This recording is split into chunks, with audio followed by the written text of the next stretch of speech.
Okay.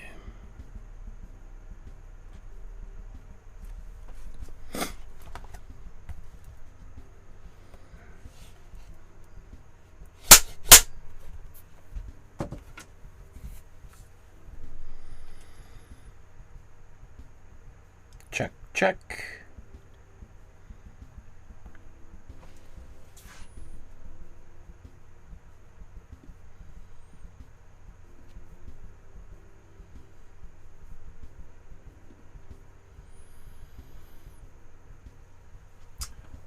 There's Pavitra Goya. Says, Merry Christmas, brother. I am from India. Love from India. Awesome. Thanks so much for joining me here today, and hopefully maybe doing a little bit of drawing along with me. That would be awesome.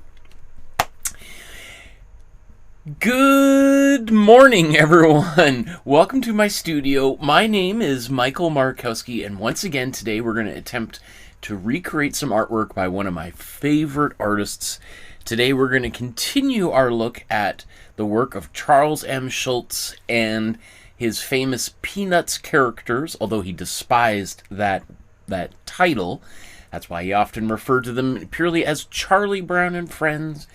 And so we're going to look at a Charlie Brown Christmas today. We're going to attempt to recreate this artwork, maybe this one, and this one as well. So we got three here in the,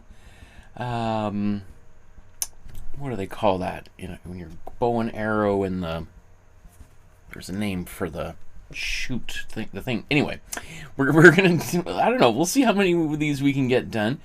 You'll know that just yesterday we did 5 previous images that looked at the history of Charlie Brown, and we talked a little bit about that as well. And so we did all of these drawings yesterday. I think they turned out pretty good, pretty happy with the way that worked. So let's get ready for a Charlie Brown Christmas. A little bit of quick information about Charles M. Schulz there on the screen. And we talked about all these locations where Charles M. Schulz and family lived, so we're going to skip all of that. Just before we get started here, let's just take a look at the plan for today's episode. In a moment, we'll talk about how difficult today's artwork could be or is, depending on your skill level. We'll talk briefly about materials required. We're going to do a warm-up drawing. I'm not sure how long we'll talk about Charles M. Schulz biography, because I spent about an hour talking about it yesterday, but maybe we'll just talk about the cartoon itself, A Charlie Brown Christmas from 1965. And then we're going to get working on today's main artwork, and we should be done in about 3 hours or less. Before we do that, also just remember to like, subscribe, hit the notification bell so you know when these spontaneous episodes are taking place. People always ask, how do I know when future episodes are about to air? It's like, hit the notification bell.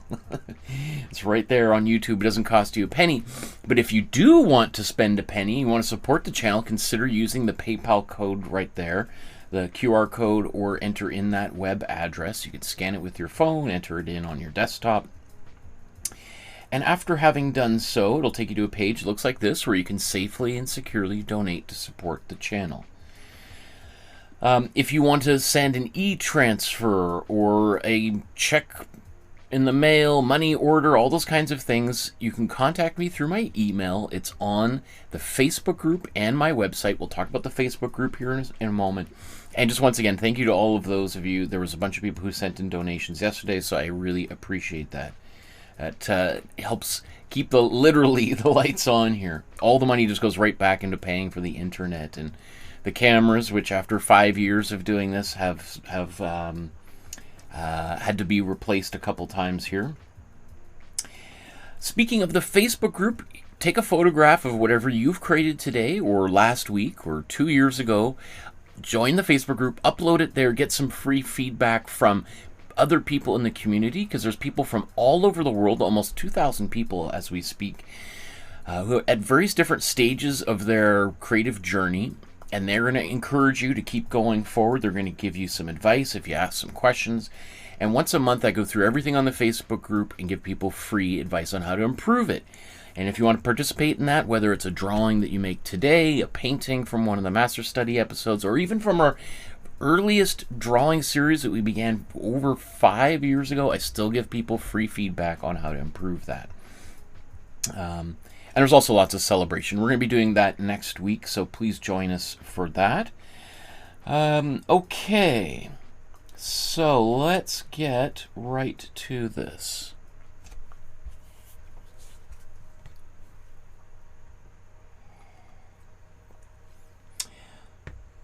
Oh, Poppy says it's already Christmas here.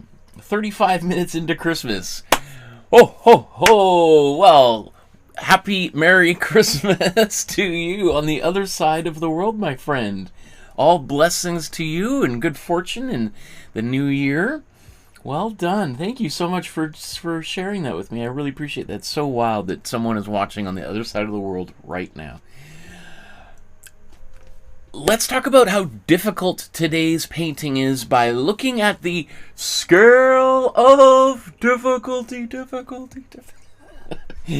So here's the scale going from beginner all the way to master. I would consider Charles M. Schulz to be one of the great masters, just alongside Frida Kahlo and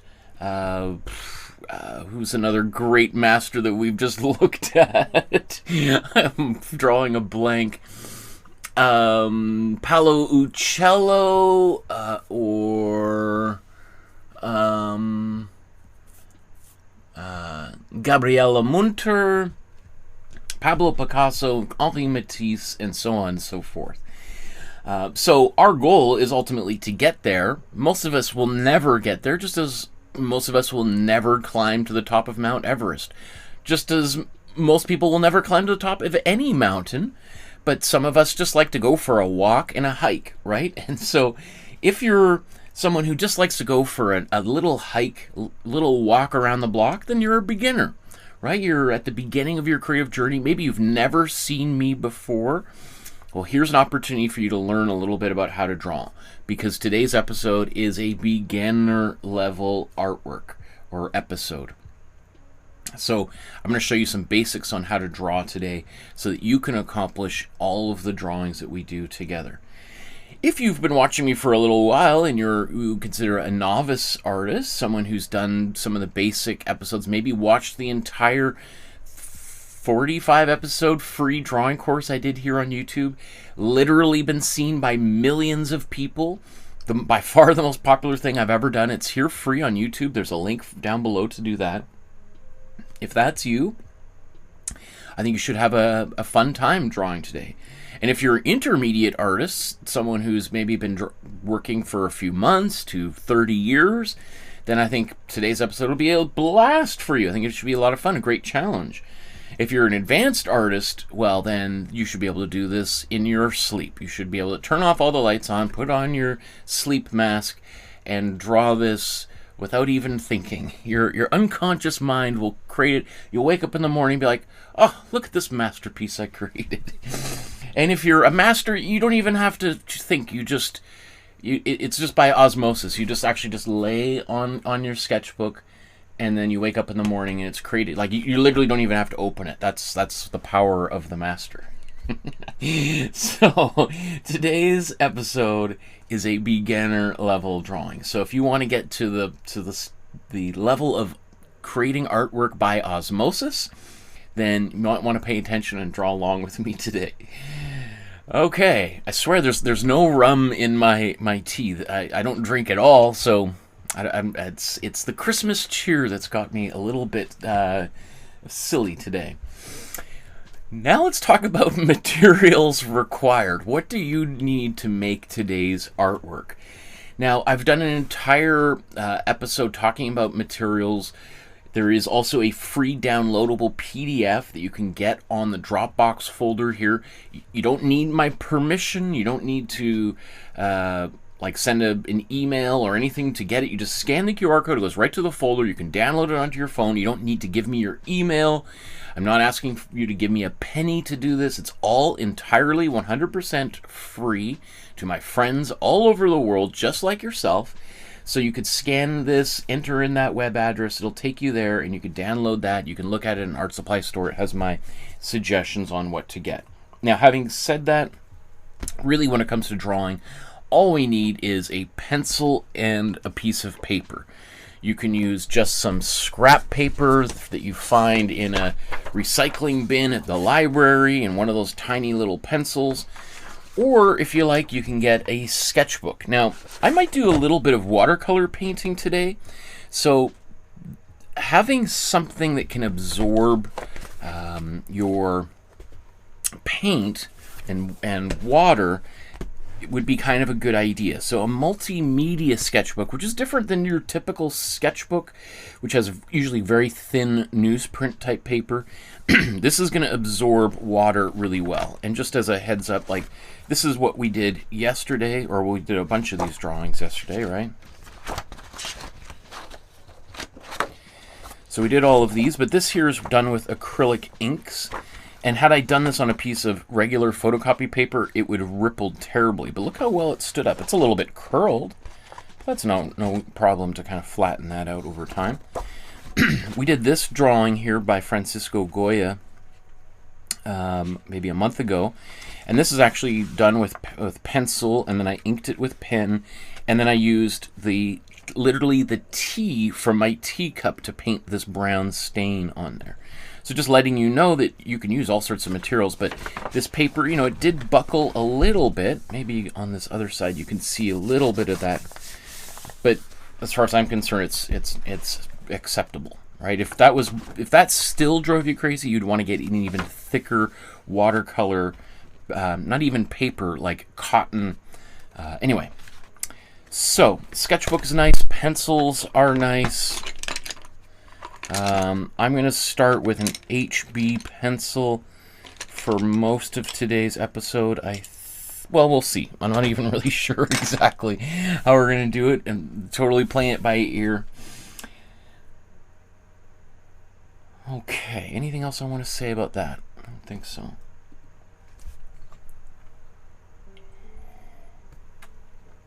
Okay. So next thing I want to do is let's do a warm-up drawing. Let's get started.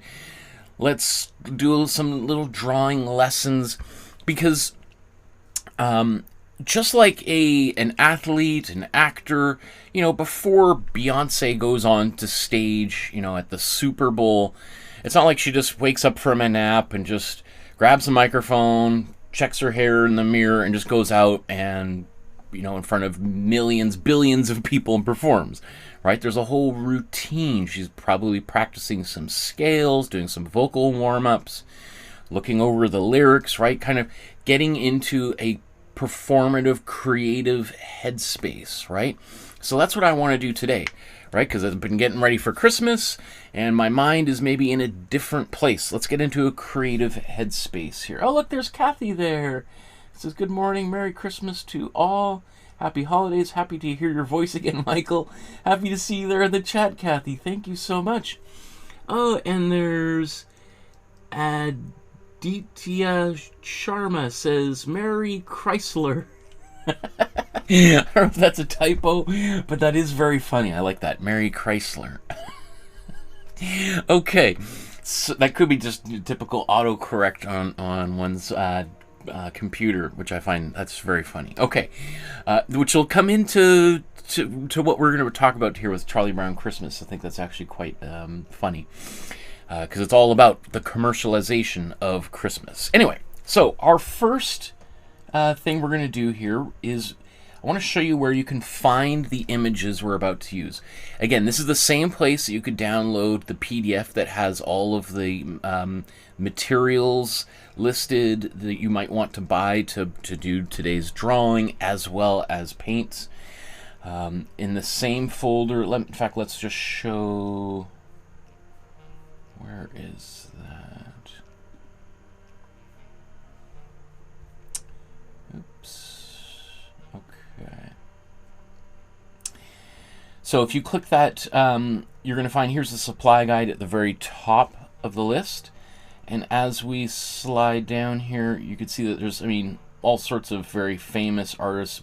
Bill Finger, who created Batman, along with Bob Kane, who took all the credit. There's Charles M. Schulz in here, there's Claude Monet, Diego Rivera, Cornelius Krieghoff, one of the greatest Canadian painters. And then, so Charles M. Schulz, Charlie Brown here. And we've got Charlie Brown Christmas right on top. Here's a future episode coming down the pipeline, Snoopy and the Red Baron, and these are the files from yesterday. If we click in here, you're going to see here there's JPEGs and PDF versions of all of the images we're about to look at. So if you want those and you want to look at them on your, download them and print them out maybe at home, you're welcome to do that. So which one do we want to do as a warm-up? This one is just got a lot of stuff, so maybe this could be our final one. Is this one a good warm-up? I really like this one, though. I kind of want this one to work out, but it is simpler. Or this one. Which one? You know, I think I'm going to use this one as a warm-up, even though it's got a lot of stuff going on. I think it's a little bit rougher. This one, although I don't know. Which one should I do here? Aditya Sharma says, I love your videos so much. I've been bringing your beginner's drawing course.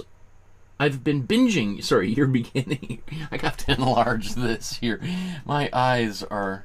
Okay, here, let's do this again. Okay, how come...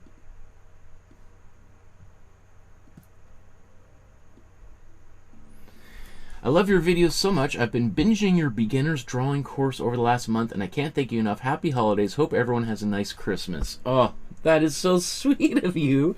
Thank you so much for such kind comments. I appreciate that. Well, I'm so happy that you're on a creative journey and that you're bringing some creativity, positivity into your world. I think it's going to make a huge contribution to your community, to your friends and family, and inspire them to maybe get interested in their creative side as well. So thank you, and best wishes for your holidays as well. Okay, I think maybe I should... Ooh, this, I didn't realize how skewed this was. I think it would probably be a good idea to start here. This one is simpler. So let's work on this. So this is my sketchbook that I use. And we've done previous episodes showing you how to do some of this stuff here. It's also a sketchbook I share with my daughter. And we take this sketchbook to museums and do drawings. This is from the Vancouver Art Gallery. Which I should have written down which painting that was. I think that's an Emily Carr painting. I think we did this. Oh, we did this on the bus. We went up to the Capilano Suspension Bridge.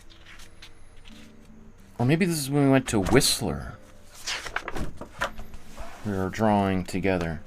I love drawing with my daughter, and it's like just brings me so much joy.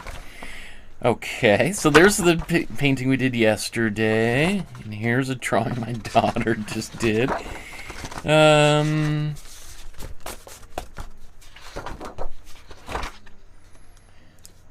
Part of me feels almost compelled to do today's drawing on top of this, incorporate hers, but I think I'll leave that blank. Let her fill that in. Okay. Let's do this horizontally.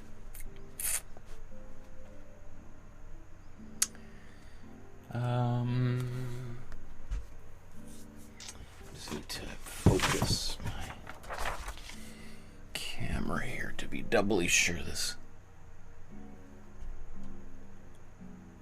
Okay.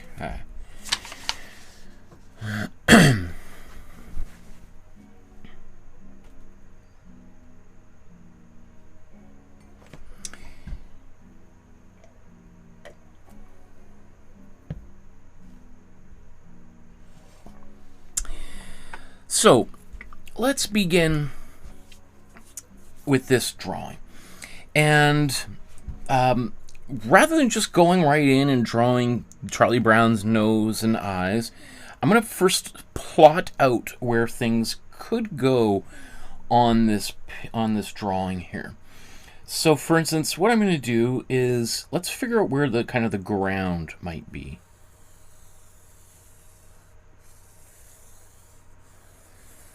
I'm going to say maybe that's the bottom of the picture, right? Okay, let's figure out where the tree might go. Is the tree in the middle? Well, let's just imagine, okay, first of all, that's the middle of my page. But is the tree literally in the middle? I don't think so. I think that's the middle. So I would say the tree, the center of the tree is maybe right about here. You guys see that? Am I crazy? So if I did my tree, maybe I'll draw this a little bit darker so you can see.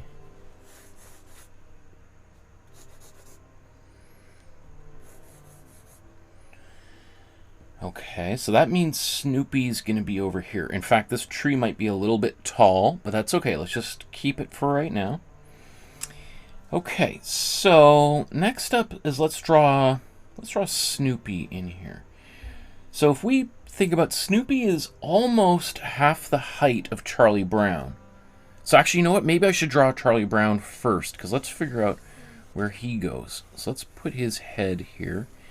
One thing I realized yesterday is I was drawing the oval shape of Charlie Brown's head really wide. I want it to be a little bit taller. So I'm going to learn from my mistakes yesterday.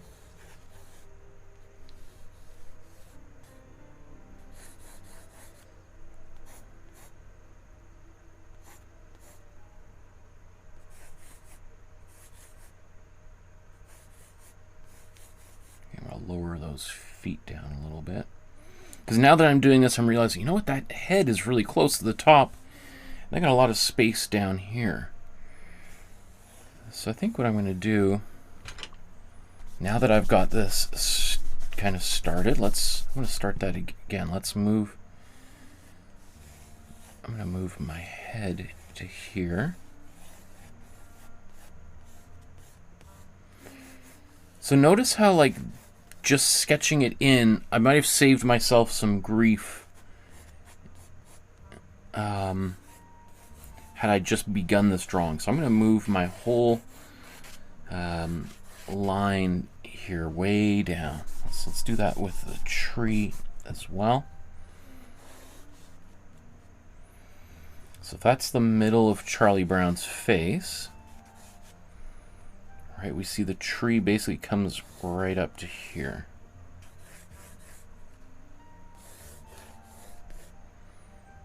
All right, and I'll just divide this in half so you can see that.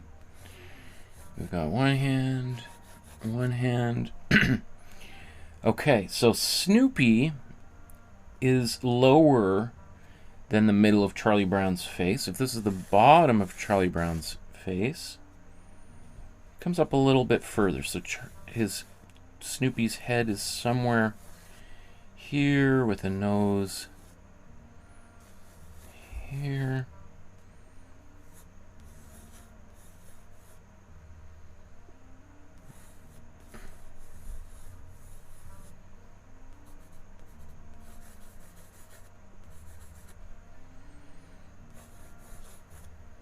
How does that look? Is that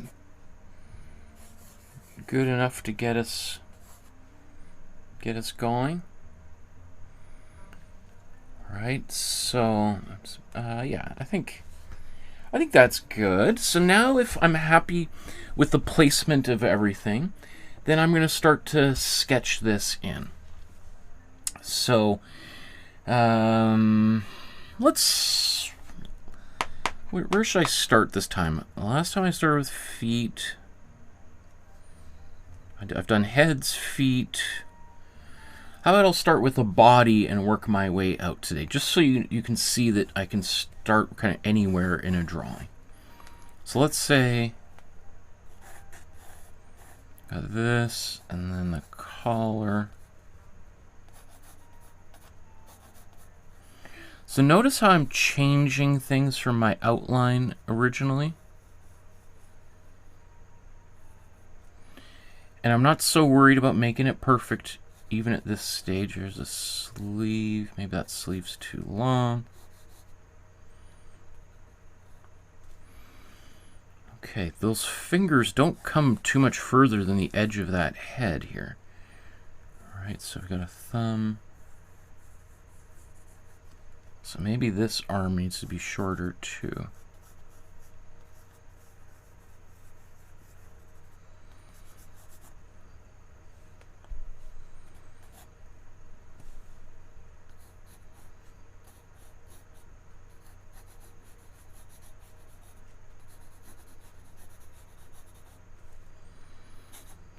Oh, he's got the shorts.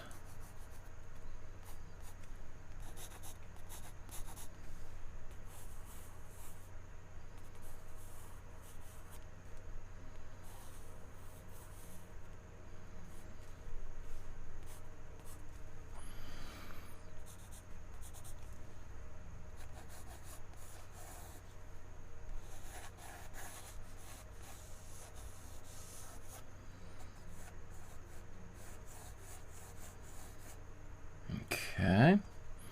So if that's the middle of Charlie Brown's face, it looks sort of like this nose is a little bit higher than that.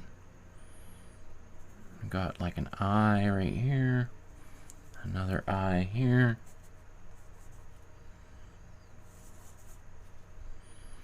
All right, these ears lower than that eye.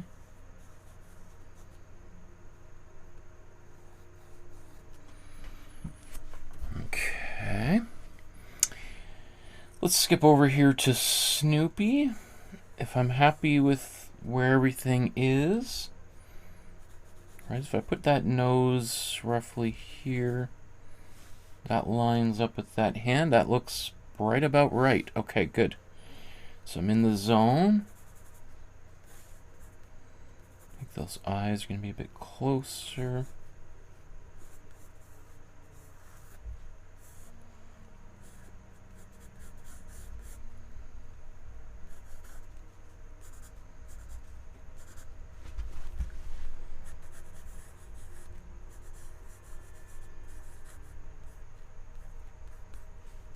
Okay. Christmas tree. Okay. So we decided that the top of the tree was up here.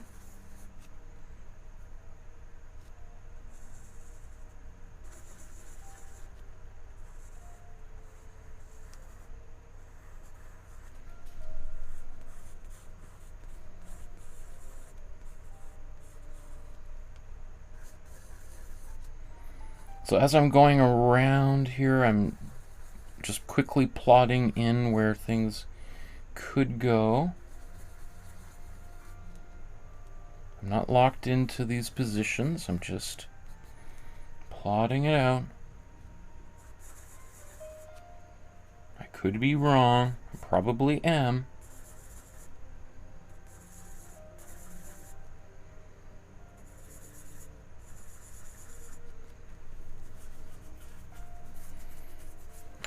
Okay. So how's that?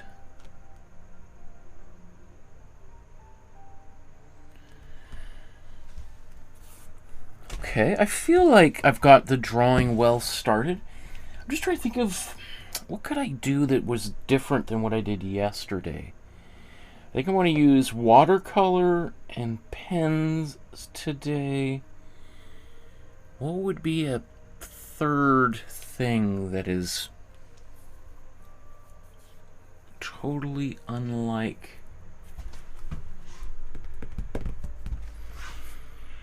I need to what's a Christmassy material that could be super fun and silly to use that I have in my house?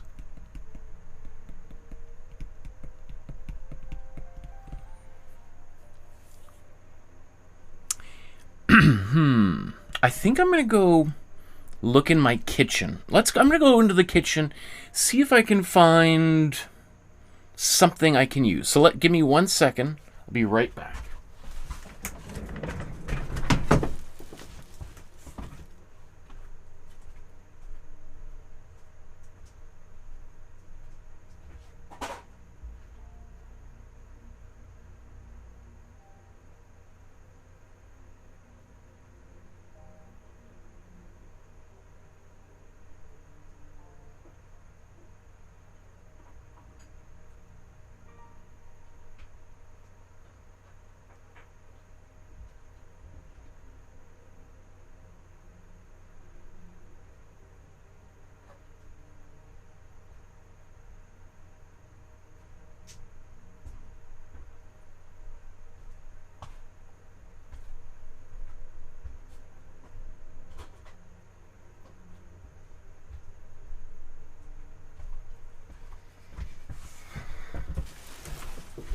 Okay.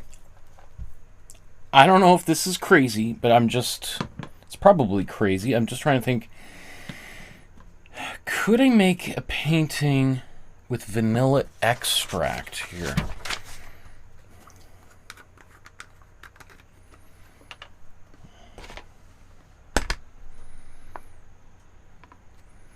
Like, how dark could this get?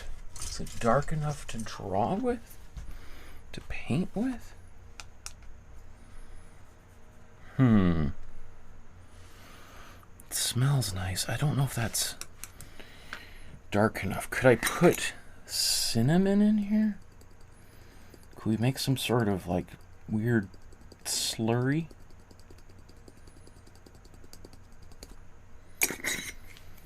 It's vanilla, cinnamon, nutmeg. That nutmeg is not as finely ground as I would have liked.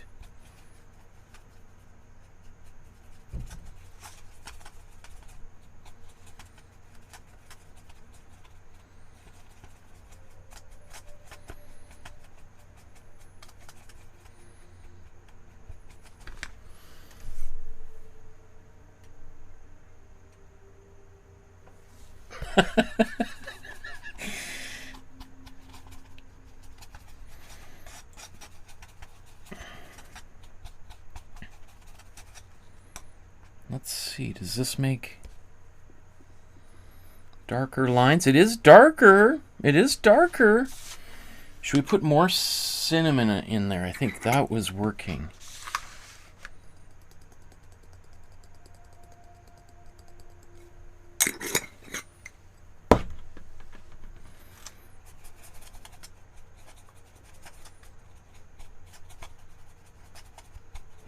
Now it's very clumpy.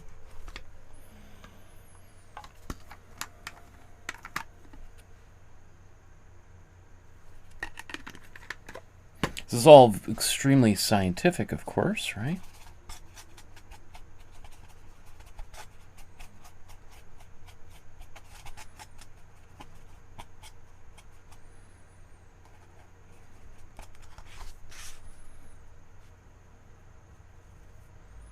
Well, it is going to be brown.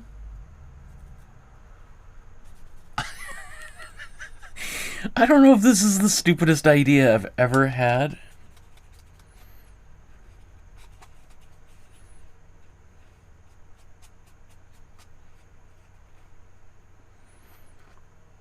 But I'm just gonna, let's just do it. Why not? Let's just have a little bit of fun. I just want you to see that you can do something super silly and fun. Okay, so how about let's start with Snoopy here. And let's bring up the original.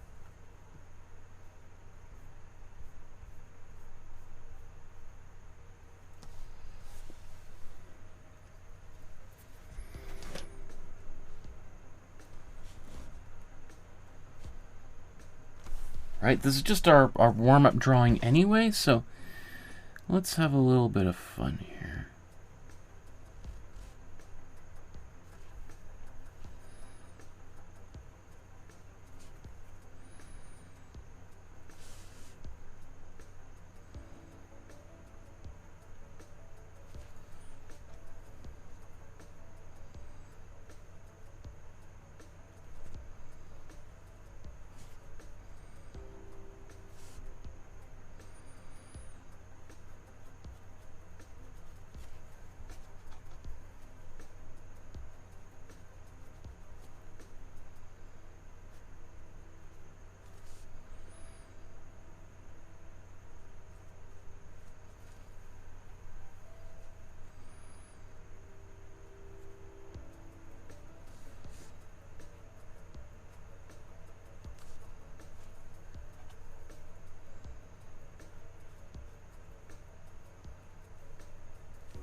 Okay, let's do the Christmas tree now.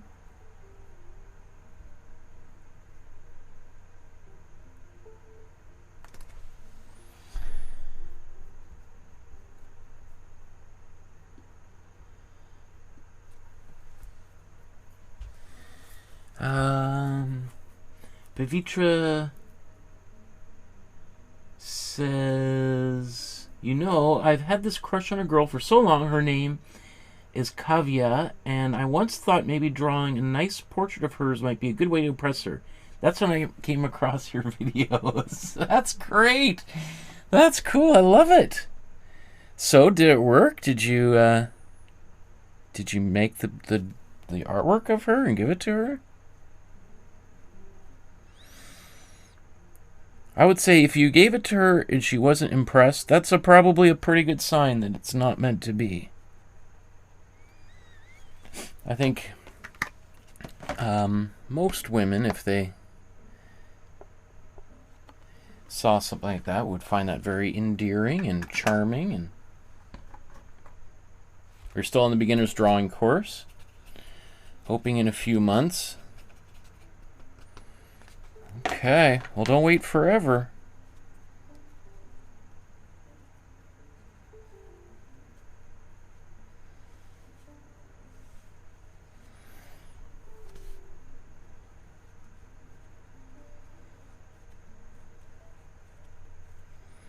So I don't think this is working as well as I would like, but that's okay. Part of doing a warm-up is just sort of experimenting, having a little bit of fun. You know, making art is an opportunity to play and be a little bit silly. It's an excuse that we don't usually give ourselves as adults in the so-called real world. It's all about, like, oh, making money, going up, and, you know,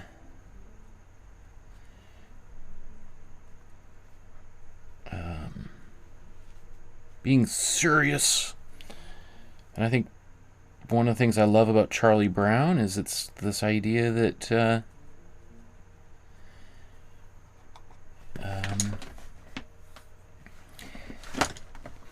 that the world of children is not just for children. That as adults, we should give ourselves permission to be silly and playful. And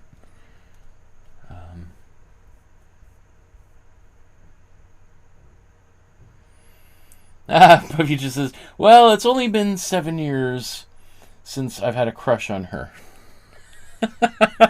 Okay, well, so you really are taking your time here.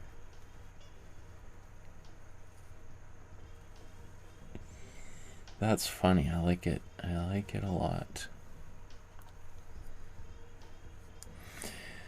So I know that this looks kind of very strange, and eventually I'm going to erase all my pencil marks. We'll see how much remains here, and I don't know, maybe I'll go back over it with some black or something. Maybe with a pen. I don't know. We'll see. I mean, this could have been just a terrible idea. Or maybe it's the beginning of a whole revolution of vanilla extract painting. And we're right here witnessing the birth of a whole new art medium. The one thing is you can see this is a good brush, but it's just clumping right up. It's just terrible.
more vanilla extract in here.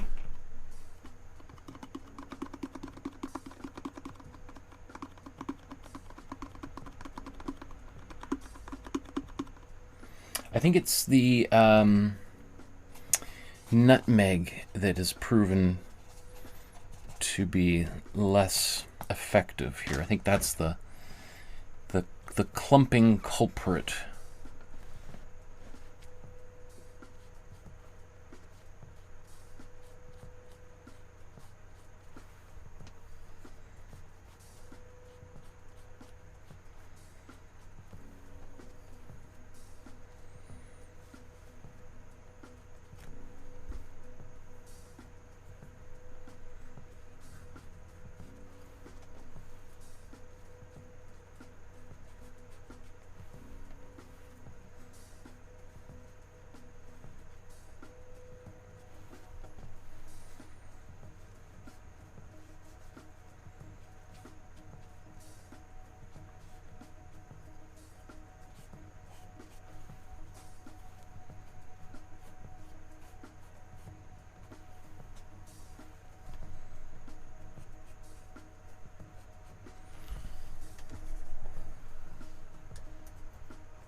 Kathy says it will smell nice. Anyways, that's the one thing, however, I'm thinking to myself, is this going to attract like ants or some kind of bugs that are going to be chewing up my sketchbook?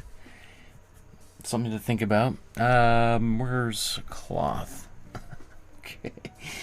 In fact, let's use another cloth that it's probably just going to go straight in the trash because I don't want to get too much vanilla and nutmeg in my water here. Okay, I'm going to give this a blow dry and then I'm going to try to erase. You know, you never know. You never know what you've got until... Well, I was going to say what you got till it's gone, like Joni Mitchell said, but you never know what you got until it's dry when it comes to painting, at least. So let's see. Is this just going to blow powder all over? We'll see.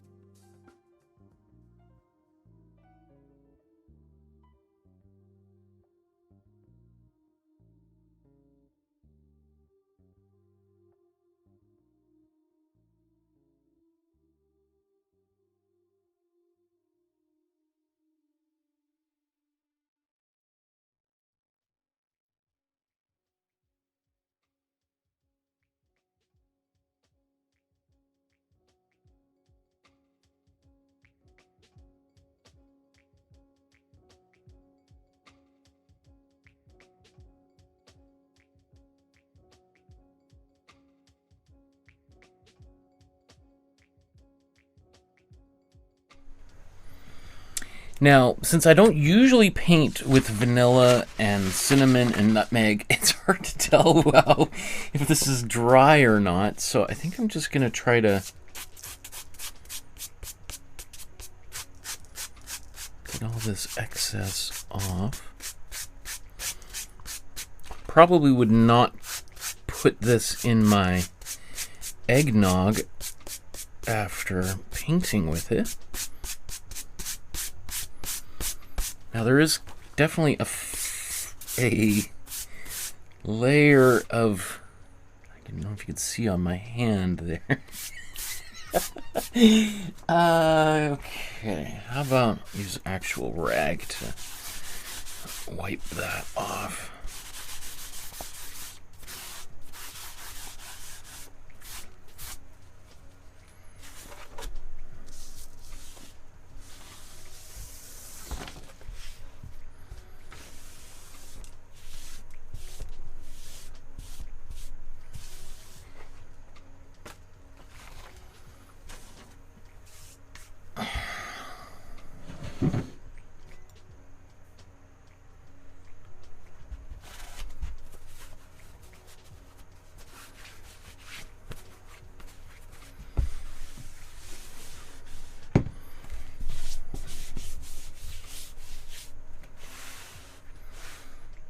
Okay.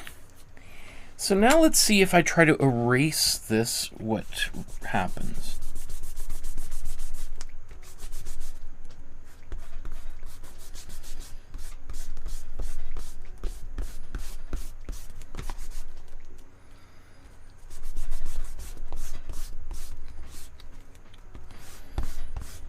I do notice that some of my lines are kind of baked in. It's almost like they've been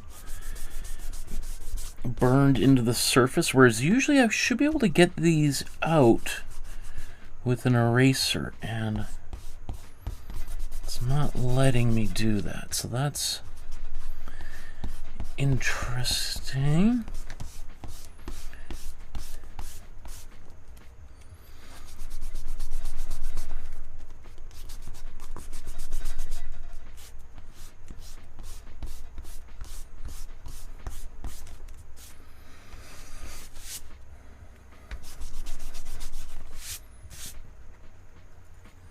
For a Charlie Brown's other ear here.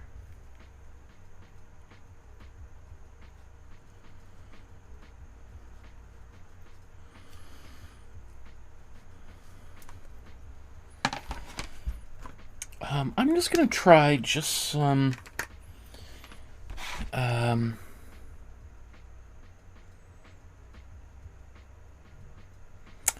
I was gonna go back over it. You know what? Maybe it's okay to just say, this was fun, but maybe I should move on. I got a lot of stuff to do today, so let's...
Oops, sorry, muted the whole time.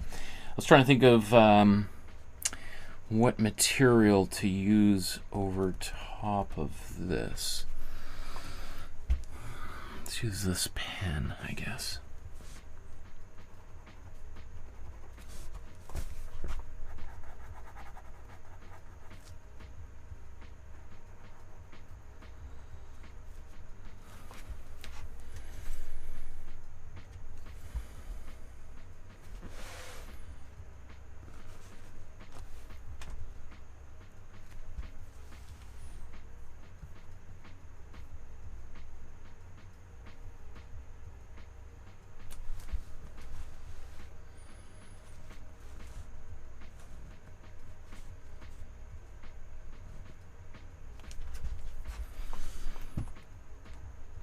I'll give kind of this bit of a wobbly line here. I experimented with that the previous episode.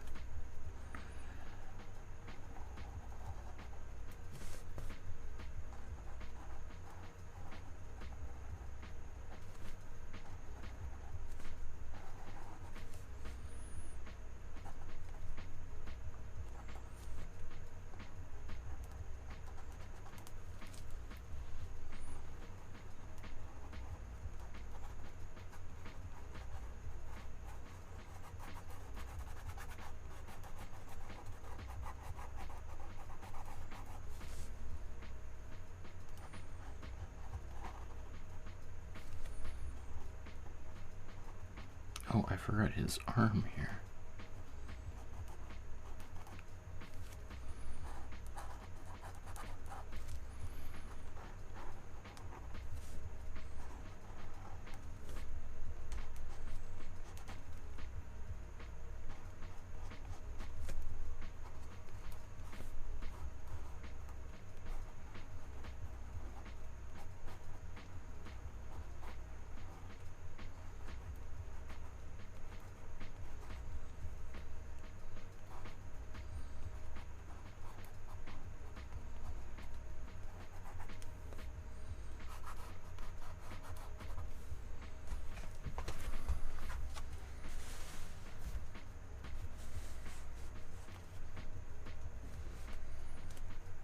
Okay, let's move on to the tree here.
It is kind of liberating to draw like this, of just being kind of a little bit wild and messy. Wow, it's kind of fun. I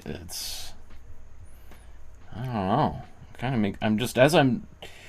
As I'm working on this, I'm just thinking to myself like, I wonder if I can use something similar in the comic graphic novel that I'm illustrating right now.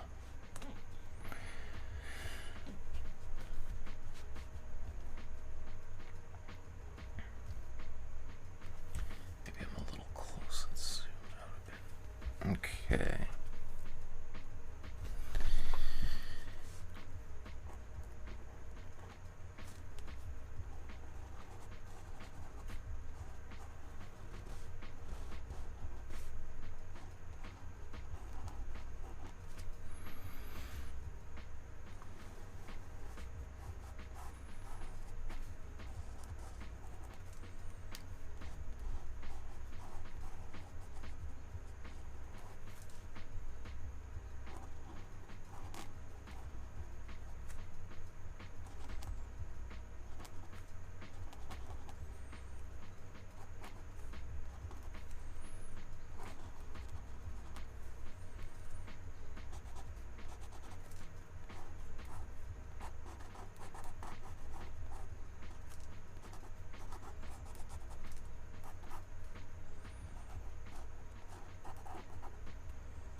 Maybe let's zoom back out real quick.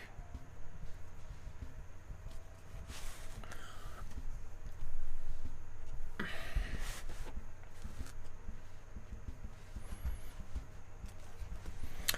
gonna just go quickly over a few areas which I feel like need to be a little bit thicker, darker.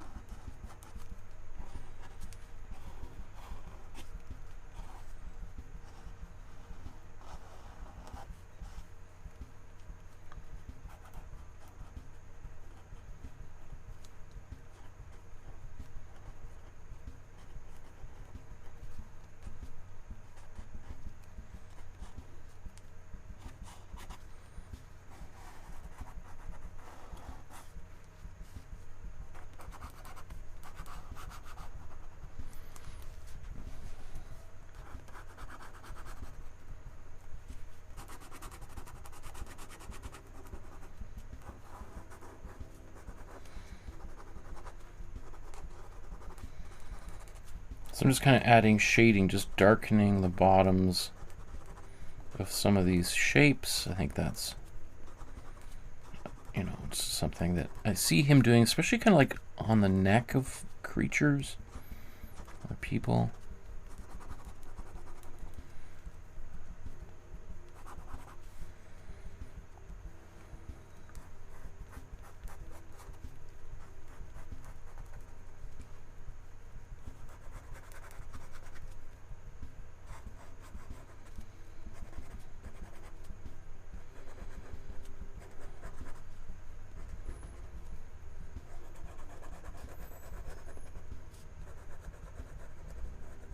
So making the feet kind of darker.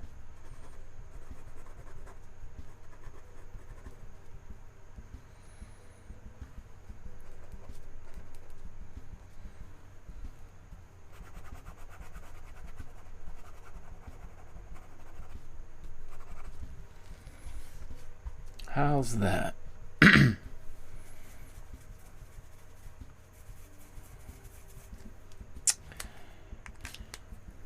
Okay, I think that's good enough. I think that's good enough for a warm-up drawing, certainly.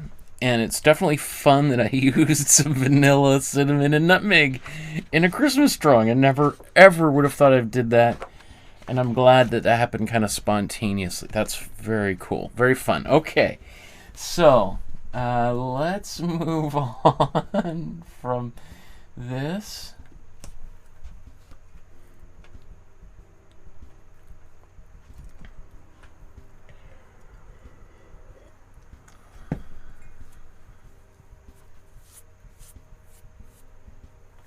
Okay. Yesterday I spoke for about an hour on the biography of Charles M. Schulz. So if you're interested in learning a little bit about who the artist was, where he came from, literally showing the houses he lived in, when he grew up, and where he lived, and created many of the most iconic elements of Peanuts and Charlie Brown, the whole cast of characters. I don't want to rehash all of that. So instead, I think I'm just going to go right to today's drawing and what makes it so important and why I want to talk about that. So let's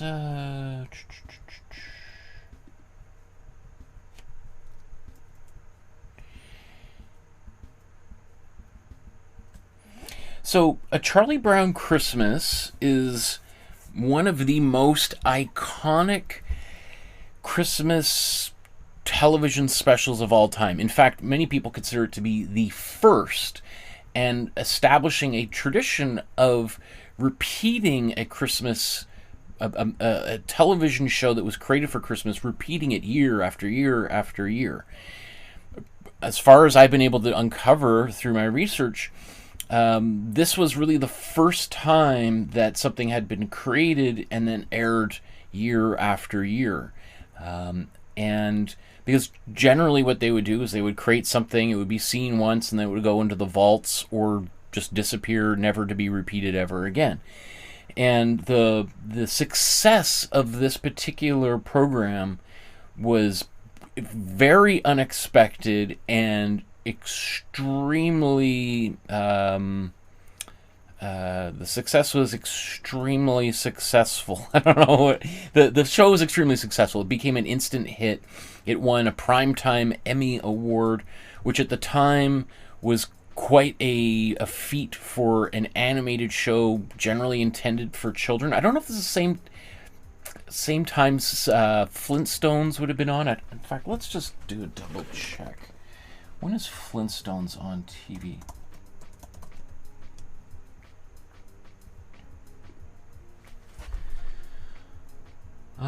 Okay, it starts in 1960, goes to 66. So so that's interesting. That does give me a little bit of a nuance. The Flintstones probably helped to make animated television during prime time acceptable, because prior to that it would have just been for kids. But this is kind of the first time that you have a TV special during Christmas that is becomes repeated everywhere. So not totally unusual, but definitely right there at the tip of the spear in terms of avant-garde animation for a mass audience. Other things, so this was really thrown together kind of at the last moment. It premieres on December 9th, 1965, and really didn't even begin production until 6 months before that. So you can think about it in like June of 1965, somebody gets an idea of like, you know what would be awesome if we made like a Charlie Brown Christmas TV show. At the time, Charlie Brown was becoming more and more popular. You remember, it's introduced in 1950. It's before long syndicated in pretty much every newspaper in North America. It's in 75 countries around the world, 21 different languages. 2,600 different newspapers are carrying it every single day. So he's literally drawing every day. There's a story where Charles M. Schulz didn't take a single day off, single vacation until like 1970, somewhere 1970, 77. I can't remember the number off the top of my head. And even then, it was just for like a couple of days. I think they vacationed to Hawaii. And yet he was still doing some drawing while he was away. Like, this guy's a super prolific, hard-working, dedicated artist. And cranking out artwork, it was because of how desired it was. So it was already quite popular by this time. Everyone had seen it in their newspaper every morning. Remember when people used to have a newspaper delivered to their house and they would read it? Kids would go for the cartoon section. So Peanuts as a cartoon, again, that's the name Peanuts was despised by Charles M. Schulz. It was a name that was invented by some editors for copyright reasons. They didn't want to use Little Folks, which was the original name, once it got wider circulation. So they changed it to Peanuts without really consulting Charles M. Schulz. He was pretty upset about that. That's why this is known as, rather than a Peanuts Christmas, it's known as a Charlie Brown Christmas. That's, you can see pretty much every single time Charlie Brown's and his friends are shown on TV, animation, movies. It's known as Charlie Brown, not Peanuts, because that was something he was not particularly pleased about. But it caught on, and it kind of was too late to change, and so he just kept going with it. But whenever he had the opportunity, he changed it just to Charlie Brown. Quite famously, though, that as it was basically delivered to the network 10 days before it premiered, and even then they were still working on final touches, syncing up the voices and the audio.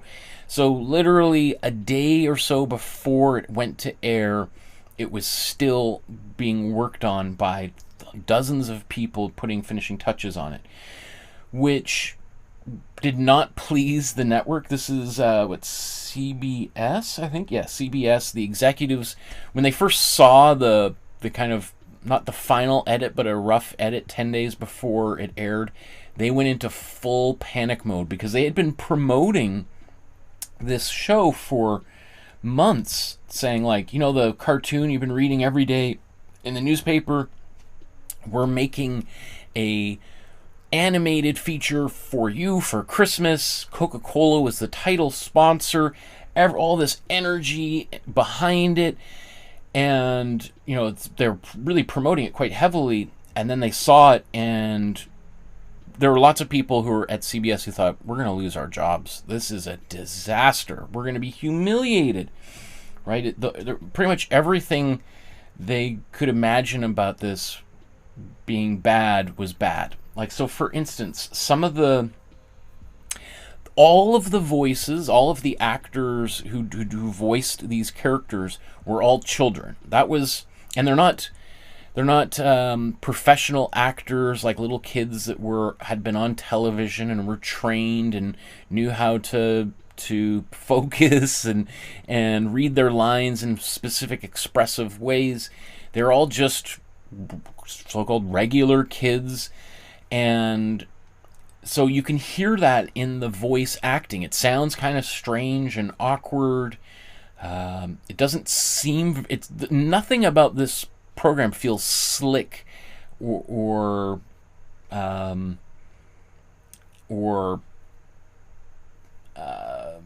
even it does.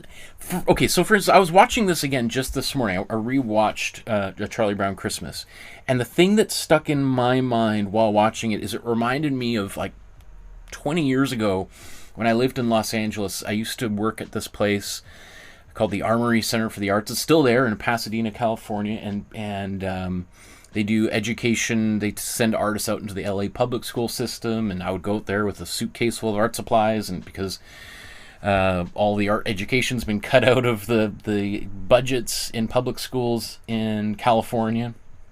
At least it was at the time when I lived down there. So they would send artists to schools to do projects, and so I did that. And then they would also do things where, like after school, weekend kind of programs in the summer.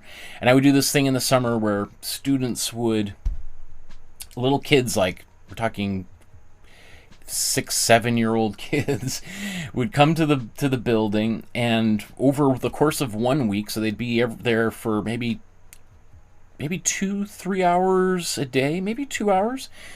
We wrote a script. We built our own sets and costumes and filmed, and then I frantically edited the night before, on a Thursday night, the film, and we premiered it to their parents on Friday. And these films, I still have them somewhere. I obviously haven't put them online for the public to see, but they were total weird, bizarre, super surreal stories. It made, in many ways, almost no sense whatsoever.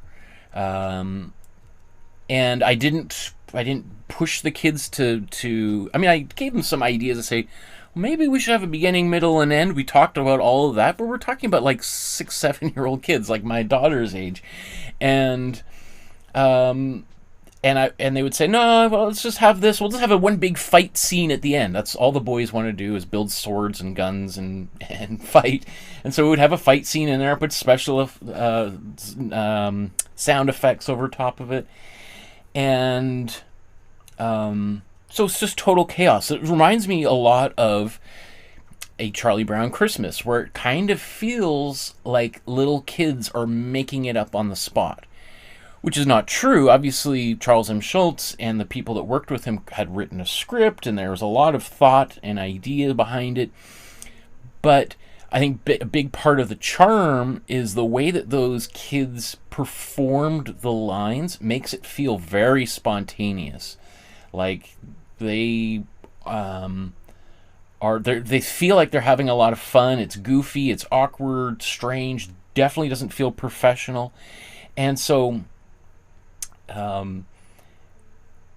it has, and thinking about the kind of the overall message of this program, which is all about rejection of consumerism and trying to get back to the roots of Christmas.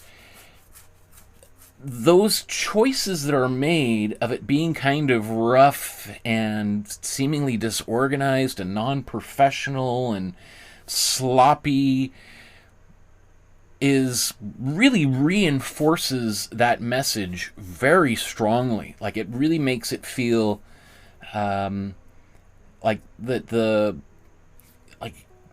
the concept is being reinforced by the formal qualities of the production, as opposed to like a lot of movies now, which might talk about like big Disney movie about anti-consumerism, you know, and it's got like a $200 million budget, and it's tied into all of these action figures that you can buy at McDonald's with your Happy Meal. It's like, really? It's kind of find it hard to believe this all lines up neatly with an anti-consumerist kind of message. Like, it's. I mean, they did, in fact, one thing I found out is they did include some sequences that had overt product placement by Coca-Cola inserted in here. At one point, there's a sequence where Snoopy's got a blanket and he's whipping it around, and one of the boys just kind of goes flinging into the snow, and then the other boy goes flinging into this giant Coca-Cola billboard and breaks it, which could have been a little bit of an underhanded way for Charles M. Schulz to kind of be like, okay, well, we'll have the Coca-Cola sign in here because they're our title sponsor, but we're going to wreck that sign. Subsequently, since that it aired the first time, as Coca-Cola was no longer the sponsor the following year, they literally edited that short, maybe 50 frames out of the, maybe more than 50 frames, probably like 300 frames out of the finished, or the new version that they subsequently aired. So that's why there's some inconsistency. You can watch videos and things on the internet talking about kind of how this the whole thing changed over time, but I think that is very fascinating. So there is the kind of the roughness, the awkwardness out of this really reinforces the whole concept that Schulz was after. Because after all, that was something that was kind of quite near and dear to his own personal beliefs. He was a relatively devout Christian man, so there's also some, there's a whole sequence in there where one of the characters quotes the Bible, and because Charlie Brown is all upset that people have lost the spirit of Christmas, the original spirit of Christmas, and one of the characters gets up and delivers this monologue, recites a Bible verse, which, again, I mean, maybe even the 1960s America would not be so unusual. When we watch that today, it's a little bit shocking, because it tends to be so many of the cartoons we watch today are very secular. They don't seem to have or they're a-religious. They don't seem to have any overt. They definitely stray away from having any overt political messages, because that would limit its ability to be sold in China and India and places where there's Protestant or Catholic faiths, and so they're just like, let's just avoid all that altogether. Whereas in Charlie Brown Christmas, it is kind of front and center, and so that's also kind of a little bit of something that Charles M. Schulz insisted on having in there. I mean, I could go on and on. What else could I say in here? Pavitra says, what was your favorite cartoon as a kid? Interesting question. Well, my favorite cartoon... Well, my favorite comic strip was probably The Far Side. If you've ever seen The Far Side.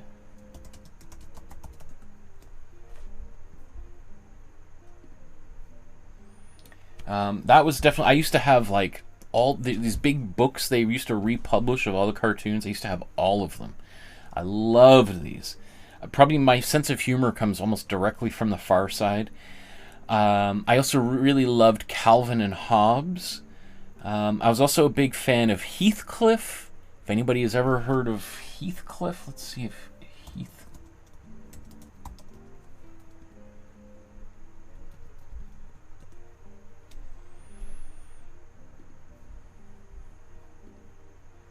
That looks familiar. I was big into Heathcliff. Also into Garfield. It's interesting too. There's a whole bunch of there was a bit of a rivalry between Jim Davis, the creator of Garfield, and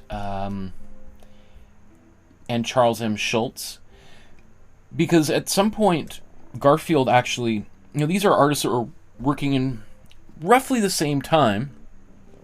Charles M. Schulz, definitely the generation before Garfield, and Jim Davis considered Schulz to be his mentor, because even though Schulz was kind of miffed that Garfield had become more famous than Charlie Brown and Snoopy, he did recognize that here's another artist trying to kind of do similar things. So he shared ideas with Jim Davis on how to merchandise his things and kind of build a business based on his characters.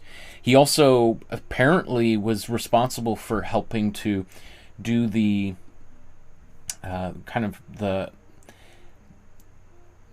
original version of Garfield had been very big and heavy and not particularly movable. So when it came to thinking of how to make an animation based on Garfield, apparently Charles M. Schulz was the guy that sat down. They were working down the hall from one another in a production studio, and Charles M. Schulz redrew Garfield in a way that could function as an animation, and that became the Garfield that we know today. So while there was a bit of a rivalry between those two people, that did end up benefiting Jim Davis, and he was totally transparent about that, for sure. Yeah, so I liked The Far Side, Garfield, Heathcliff. I wasn't the biggest fan of Charlie Brown growing up, but Snoopy was probably my favorite.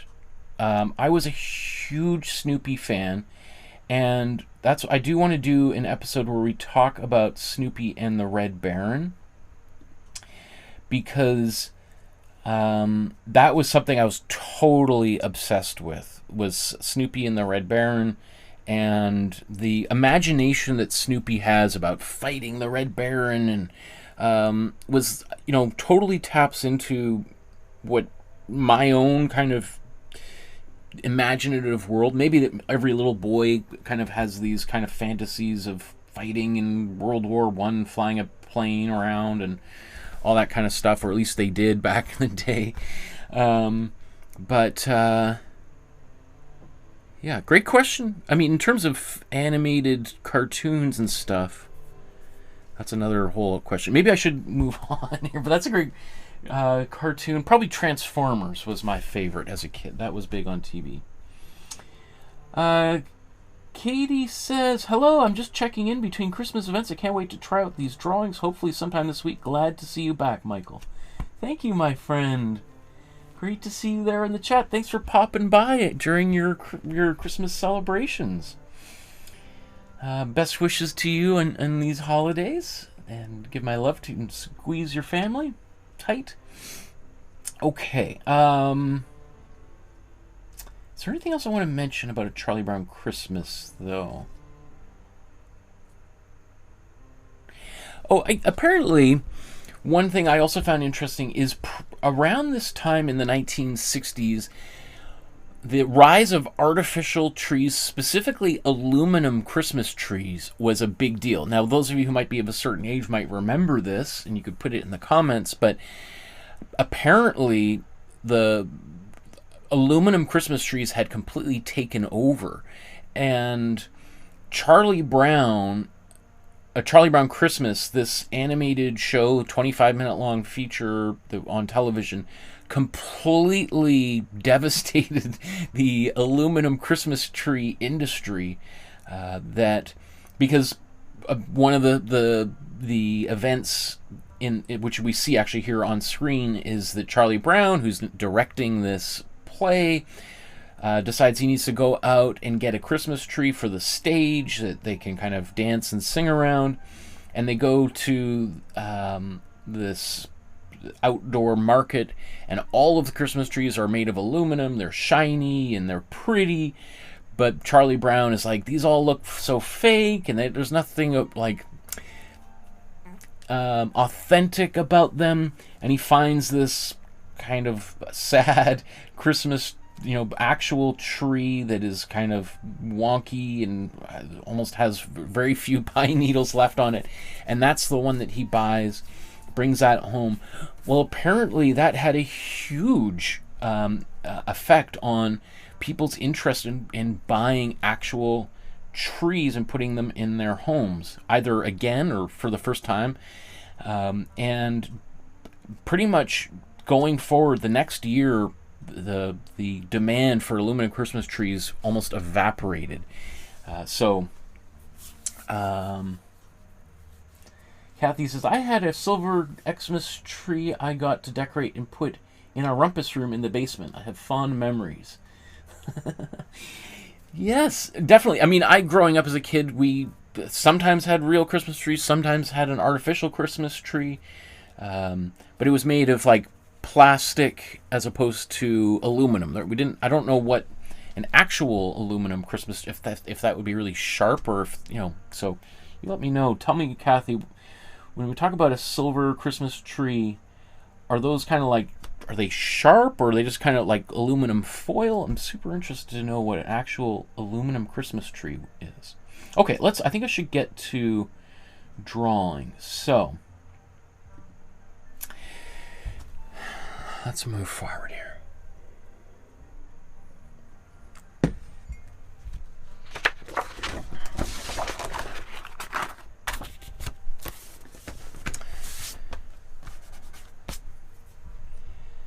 So, which drawing do we want to do next? So we began with that one as our warm-up, and I got two here queued up. And what materials? I was thinking about using watercolor and Prismacolor, since I haven't used either of these. I don't even know if I've ever used them in an episode. So,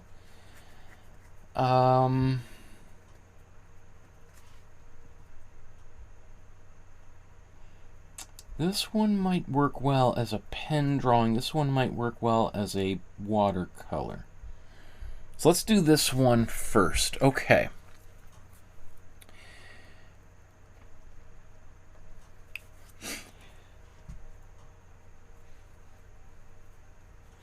Kathy says the aluminum trees were like tinsel but stronger, silver, and straight as a pin.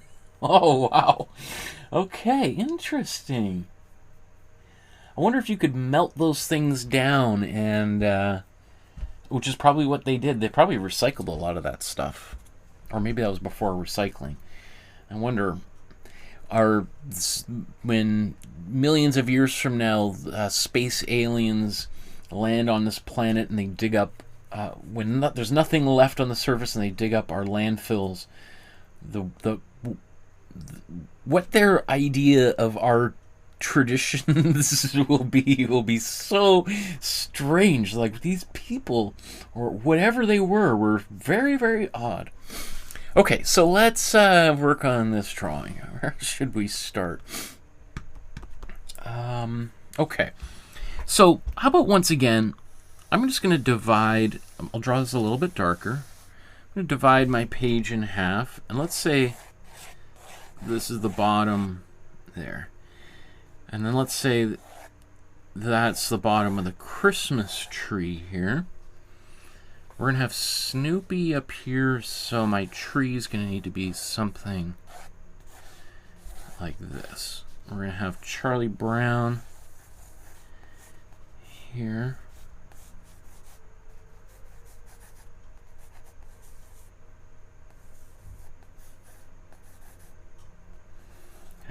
do see right here her head's,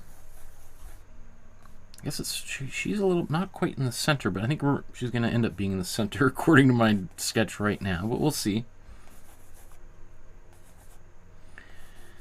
Kind of awkward hand here. And then Linus, they are going slightly down, which I think is what we want.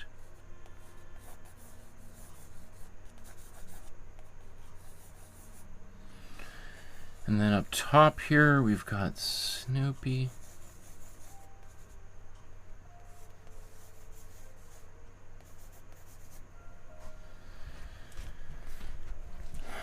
Okay. So now, as I look at this, I probably am going to move the bottom of this tree down here.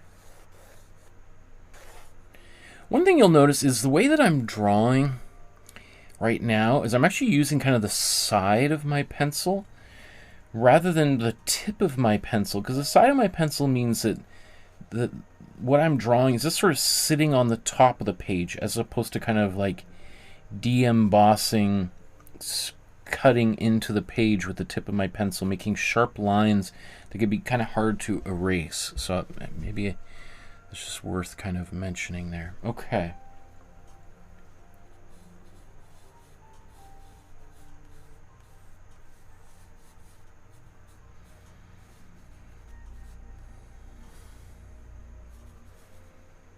How many we got?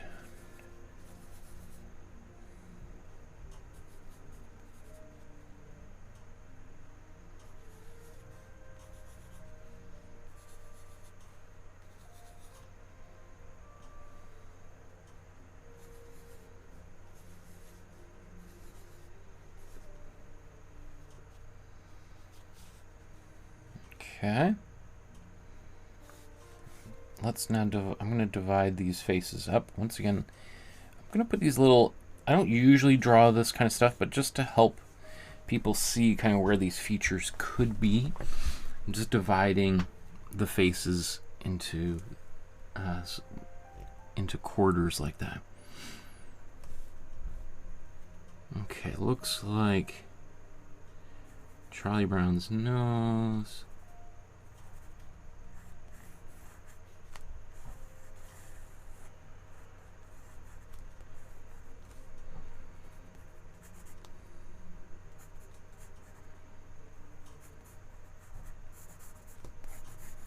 I just noticed Charlie Brown's shirt is red here. Is that common? I don't remember. I always thought it was yellow and black stripes.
Okay.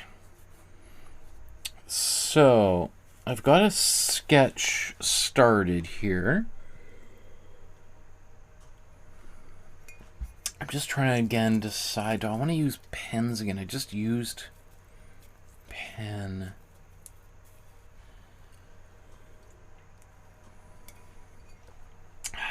But I'm almost contemplating using ballpoint pen. I have a calligraphy pen, but I realized I don't have my ink with me.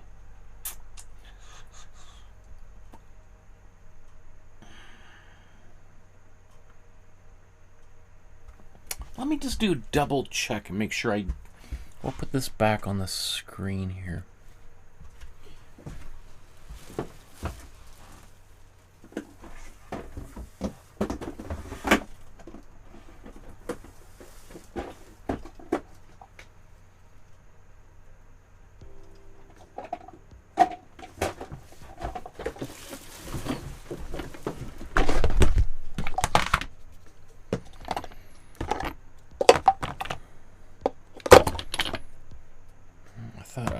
Do I literally not have black as an ink? Oh no, yesterday I used fluid acrylics. These are acrylic inks. Okay, I got that mixed up. I don't have actual black. I mean, I guess I could try mixing black.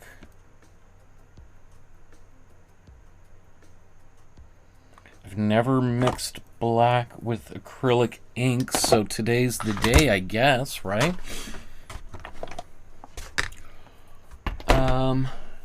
Okay. Let's make sure I've got enough colors to do this.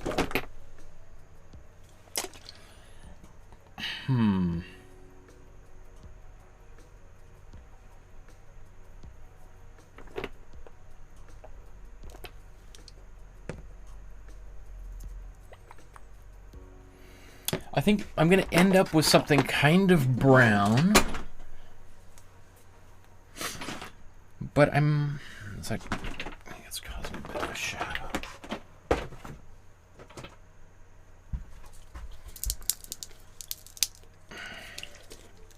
Oh, these haven't been opened in a while. Oops.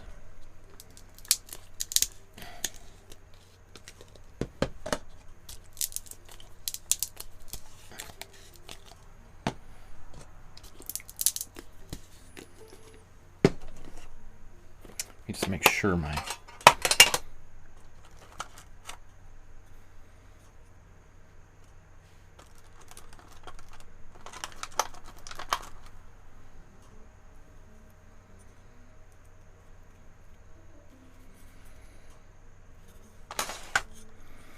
oh wait, there's ink right in here.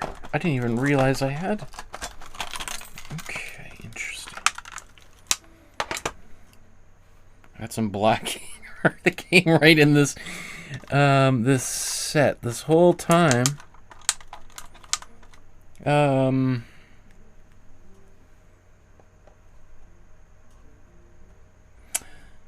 You know what? I got these out. Let's just do an experiment.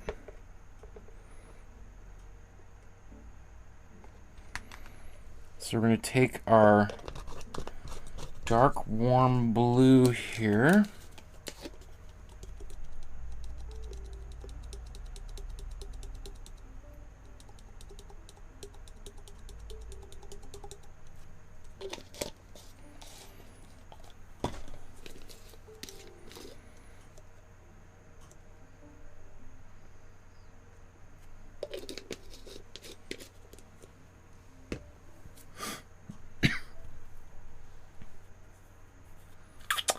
What's the best tool to...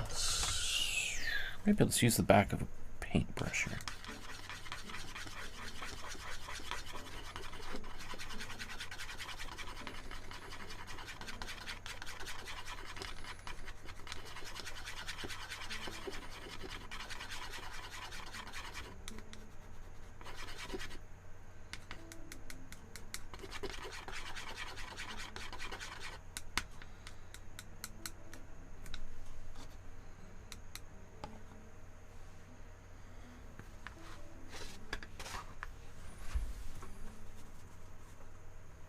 That's not bad. Let's go for it.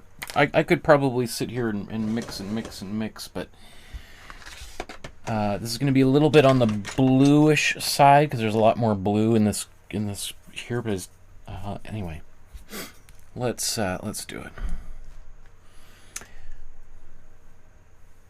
In fact, let's go right in.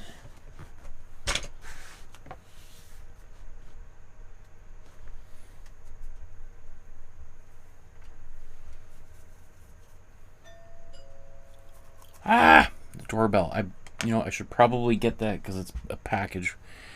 Let's put this back up on the screen. Be right back.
Okay, let's see.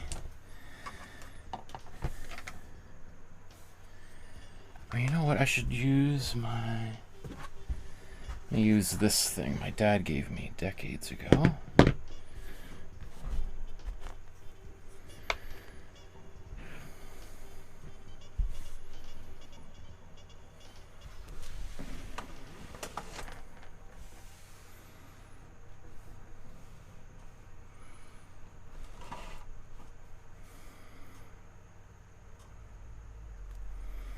Is this going to lead to a catastrophic mess?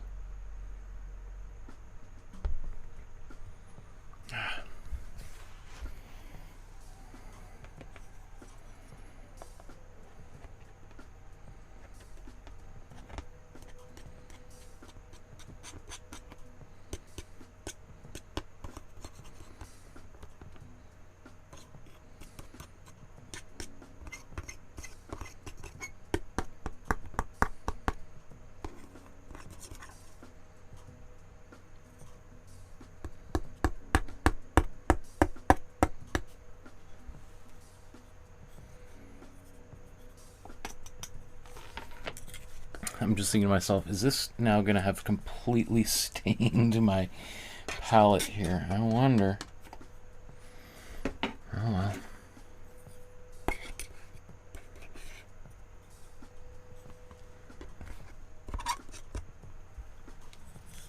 In fact, I'm just going to go wash this real quick here.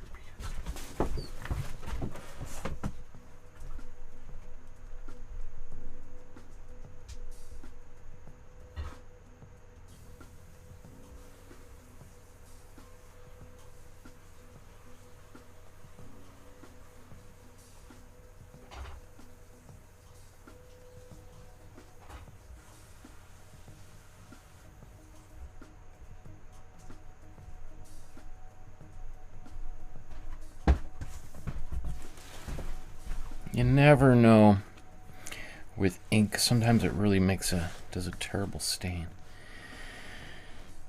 Okay. After all that, let's get to it here. Who knows, maybe this won't work at all.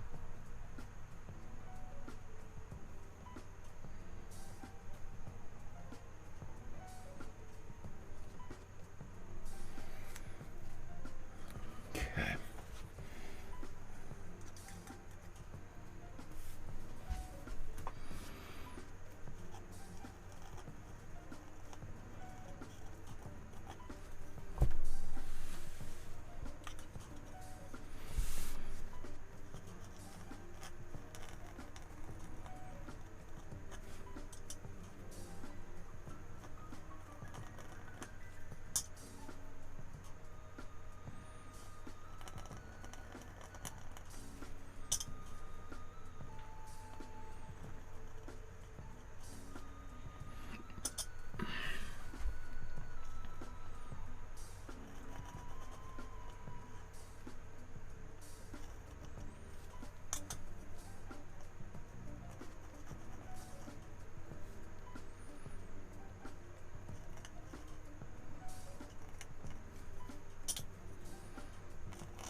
Oh, the other ear before I do that.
Okay, let's go all the way over to where Charlie Brown himself is.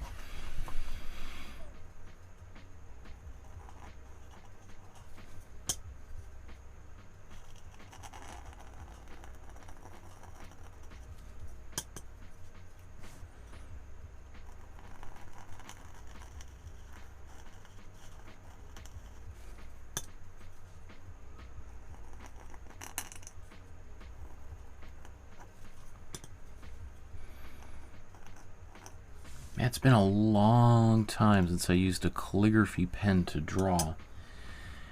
It is, it's kind of satisfying, the scratching sound that it makes.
Not sure what I'm looking at here.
I don't know if you can hear any of this. Christina says, ho, ho, ho. Hi, Christina.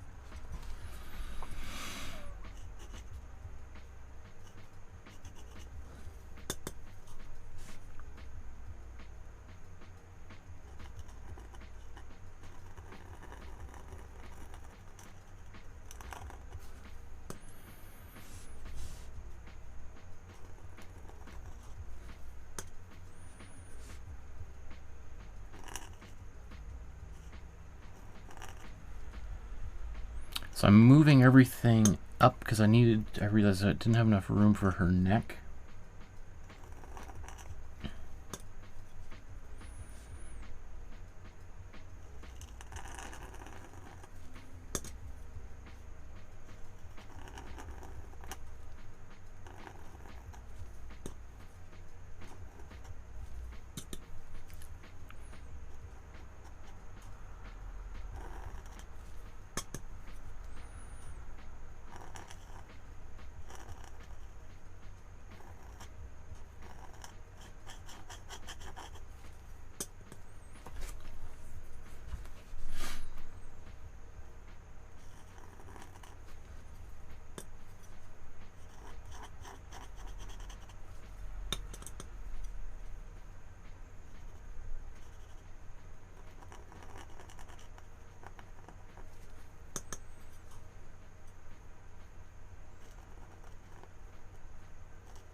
Like, I love that this is just the knee, and then there's the shoe underneath. That's brilliant.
So when it comes to these lines, I'm not worried about getting them in the, counting them and getting them right. I kind of want just to recreate this look of kind of messy line work.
Just notice that this line creates a nice little arc. I missed that, but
this tree.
Okay, what I'm going to do now is I'm going to erase. I'm just going to wipe or take my pen and just put it in the water there to get the excess ink off so it doesn't dry on the pen, the calligraphy pen here, needle, and ruin it. I'm going to blow dry this so that that ink can dry there.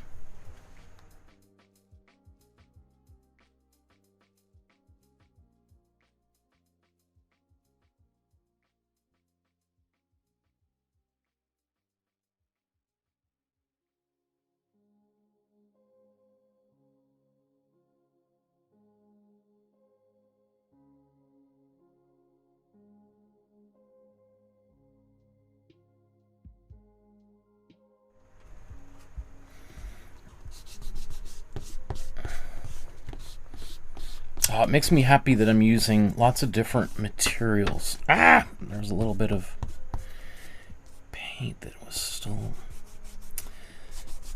not fully dry there. Ah, there's another one. Oh well. It's the nature of doing anything with ink is sometimes...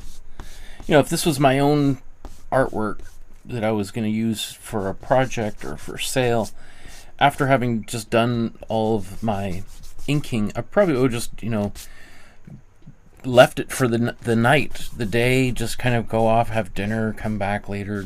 You know, there would be no hurry for me to erase like I'm doing here on camera.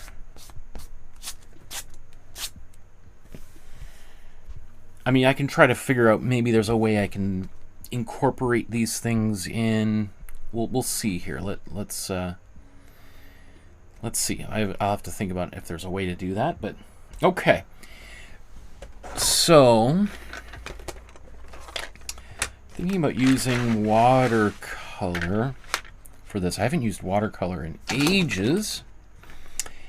So, where am I going to put my ink? Let's put the ink here. Move it out of the way.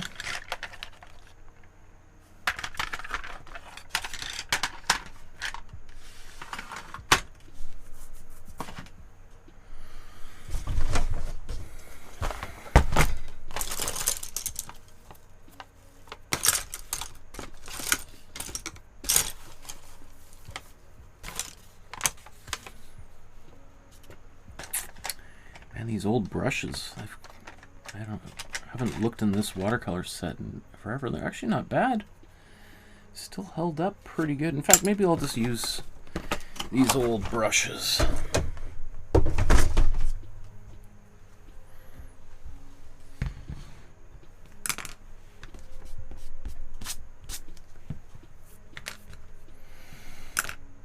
Okay.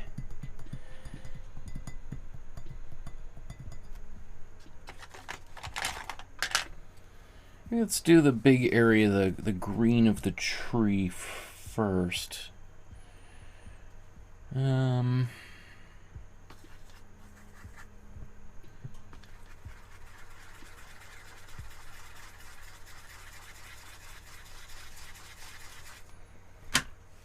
haven't used these, as I said, probably in 15 years.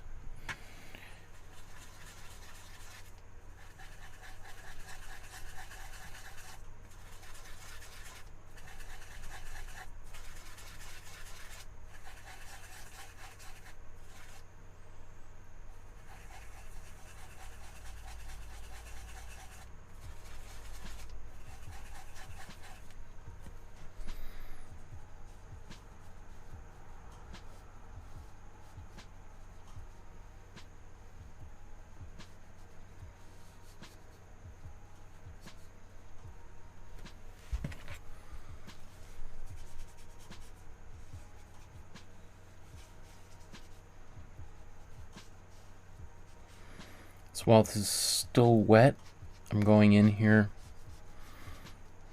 and fine-tuning it. I want to do that before this paint is dry.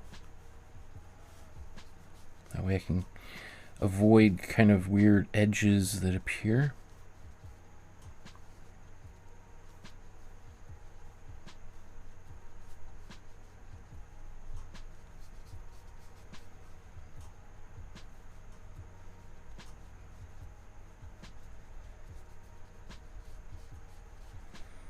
I'm not super happy with this choice of green. It's a little bit darker than I would have liked.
it's not on camera, darn it.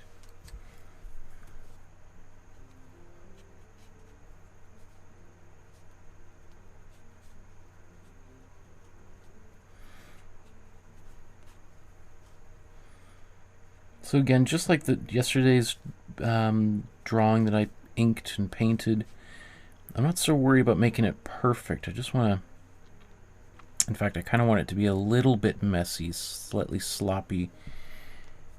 There's a bit of watercolor down there.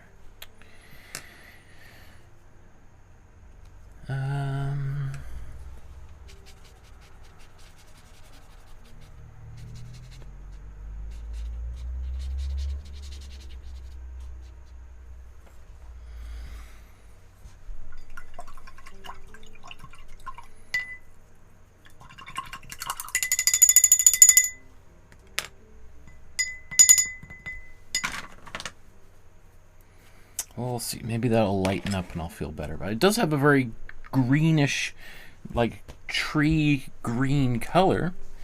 I suppose if I paint the background yellow, I'm not sure if I'm going to do that, but if I did, it might resolve itself. Okay. In fact...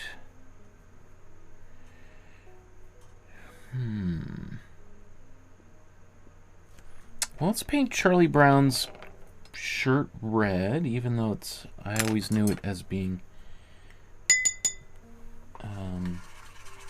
yellow. But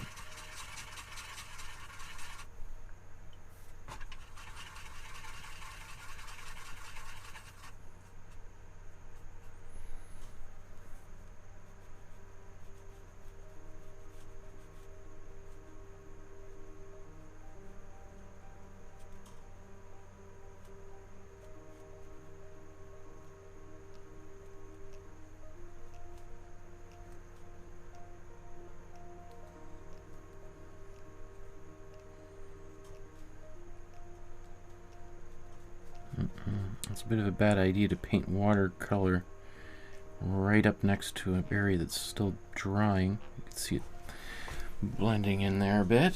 Oh well.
I'm going to use my actual ink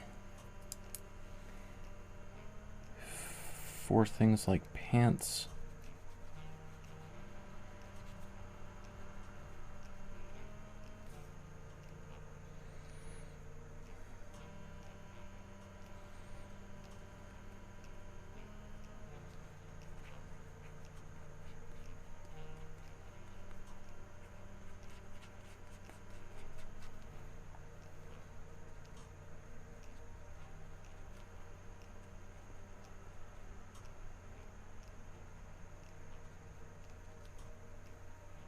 Ah! Oh no. Ah, smeared paint all over. Okay.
I should blow dry this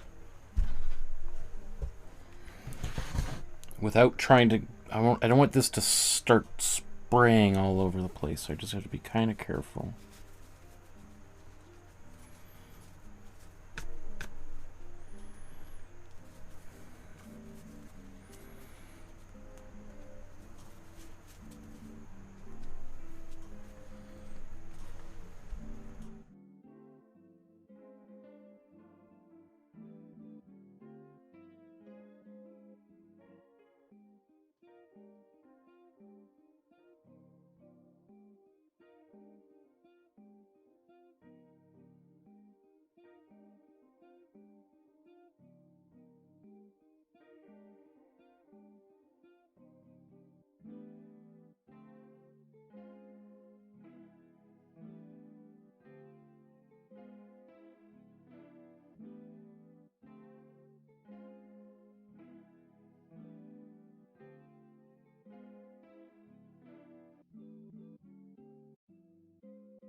Okay, one thing I'm noticing, so I gotta be careful of, is as I'm working on this, the ink is kind of activating a bit. So I don't want to over paint this, or I might create some kind of smudges with my acrylic ink that I used beneath there. So it's best to kind of just do small, thin layers when you're using watercolor here. So let's blow dry this.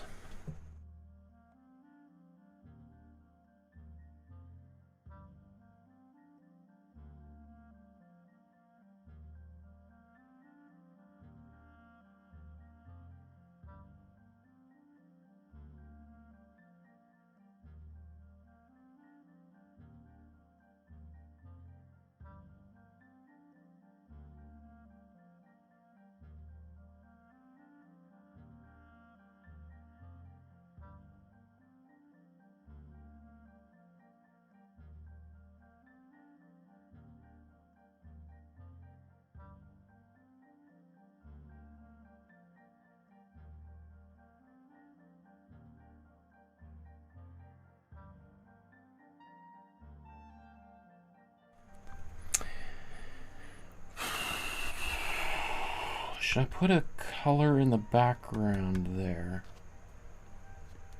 Muted yellow, where is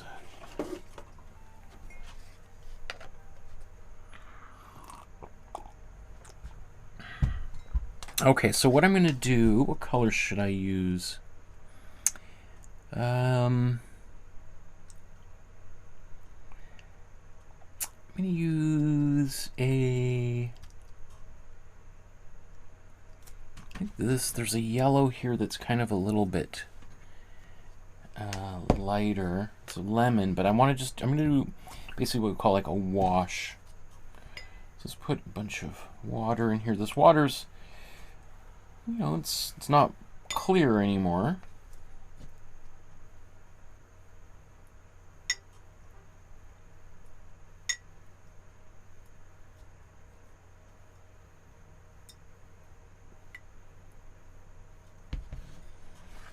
Okay, so maybe I'll just show it. So I got some water out of the container.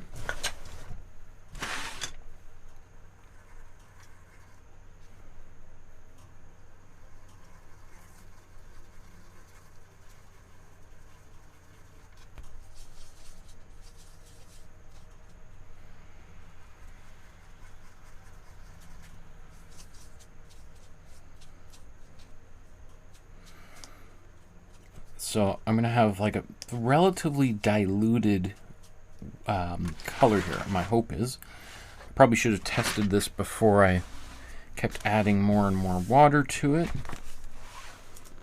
But my hope is that it's not nearly as solid as her dress here. So.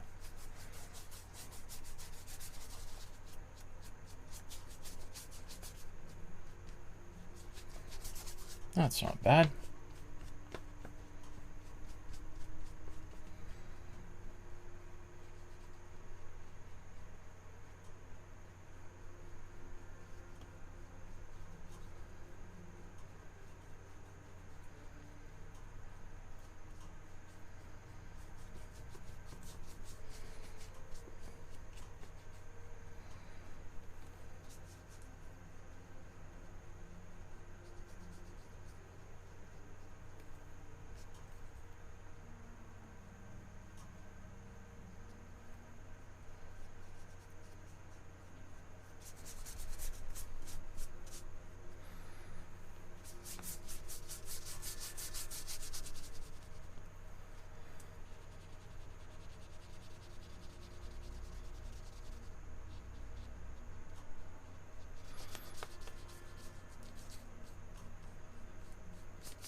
Okay, I was actually I was amazed at how well the watercolor was actually picking up and removing some of those splashes that have been there. And so I tried to kind of brush it away, but it ended up activating the ink.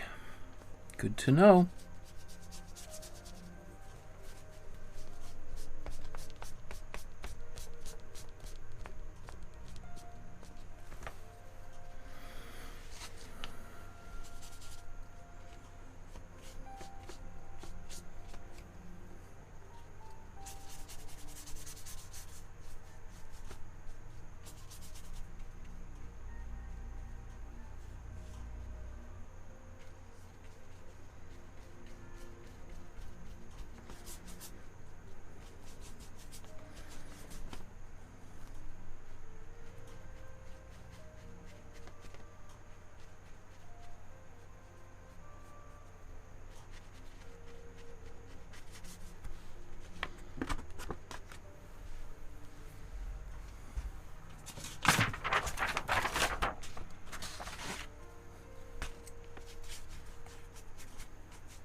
Okay. Let's blow dry this, then we'll do some finishing touches and then move on.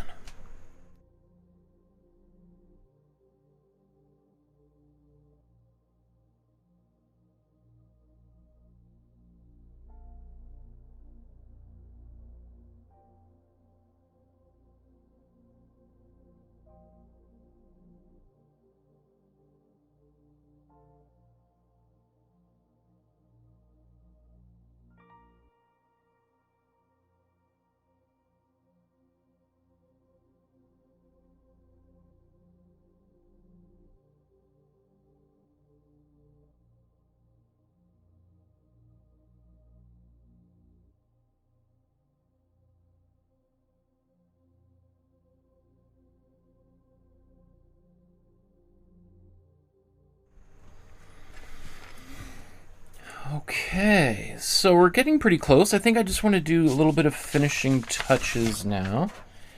I'm going to take my ink again and my calligraphy pen.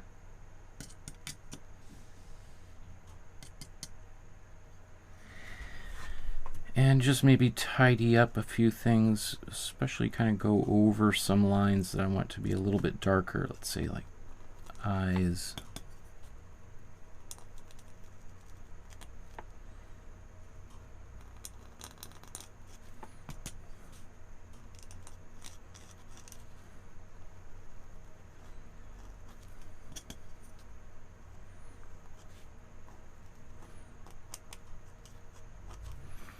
Because as transparent as watercolors can be, you probably saw I was using it relatively thick. I like painting. I'm not a big fan of watercolor. I like thicker, more opaque colors. I prefer kind of gouache or acrylic to watercolor any day. But so it's still, even though I painted over lines, generally you can get away with it, but it's still going to leave a little bit of a haze. So if there are lines that I think should be dominant, I'm going to go back over them like I'm doing right now.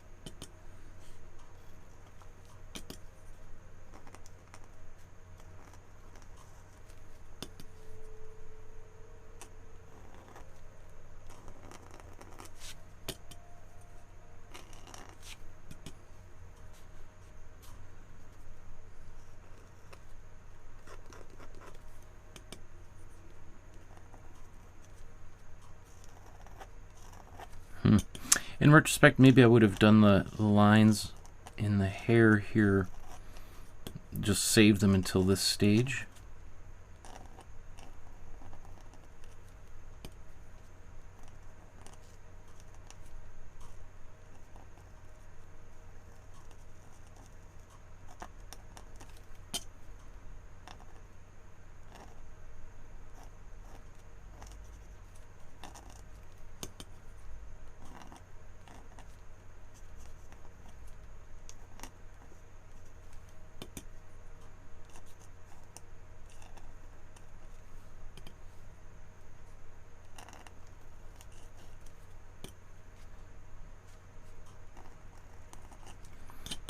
It's not a cleanup.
Okay, I think that's probably good enough.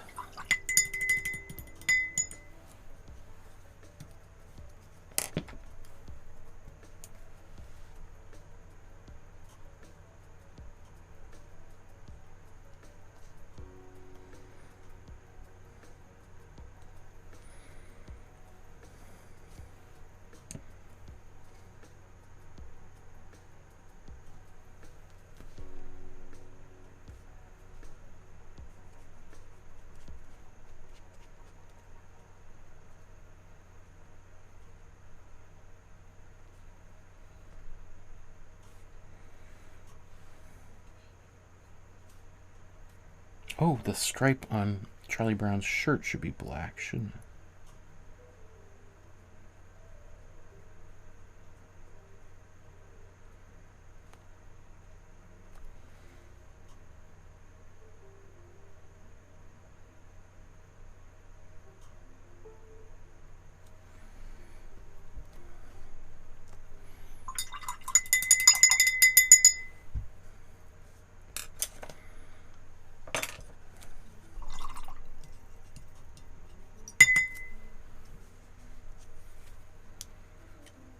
Okay, I want to blow dry this so I can turn the page, so I'm just going to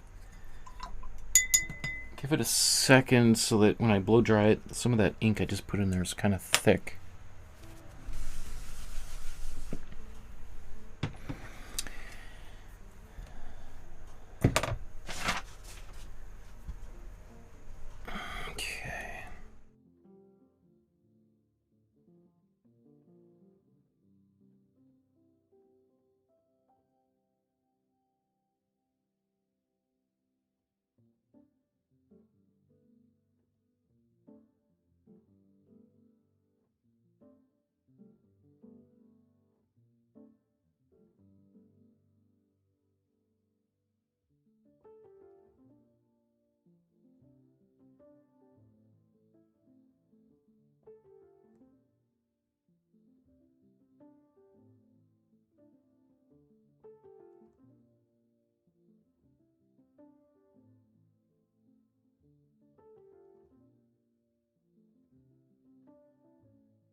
Okay. I think a relatively good recovery from a few places where I felt like, I made a big mistake. They're negligible. Negligible problems now. Okay. I think let's move to a new drawing. Pavrita says, you watch any sports? I'm a big hockey fan, ice hockey fan. I like the National Hockey League here in Canada.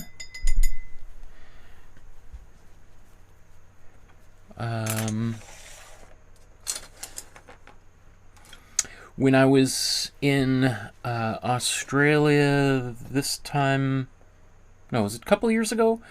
I went to a cricket game for the first time. That was pretty cool. It's a new form of cricket. I can't remember what they call it, but it's basically the game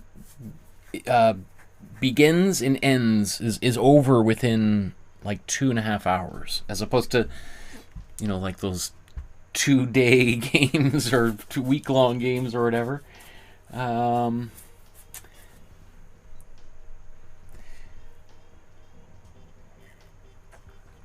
I love going to any kind of event, whether it's a sporting event or a theatrical event or a concert, or I like spectacles of all kinds. I'm always fascinated to see. So I'll go. I'm down for going to see anything, whether it's a sport or theater, musicals. I'm your guy. Okay.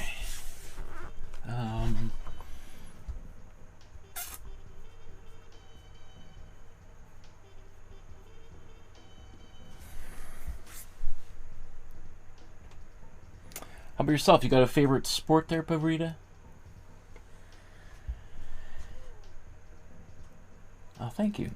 Okay, let's start our third and final artwork of the day. This time we're going to use just these PRISMACOLOR markers, and which I haven't used. I don't think I've used these in a long time. Maybe in the drawings course I did here on YouTube years ago. So let's just take a look at the artwork I want to use for this. There's a lot of little figures in here, so it's going to take a little bit of time to sketch out. So let's get to it. Where I've got my H. Okay, so this is horizontal.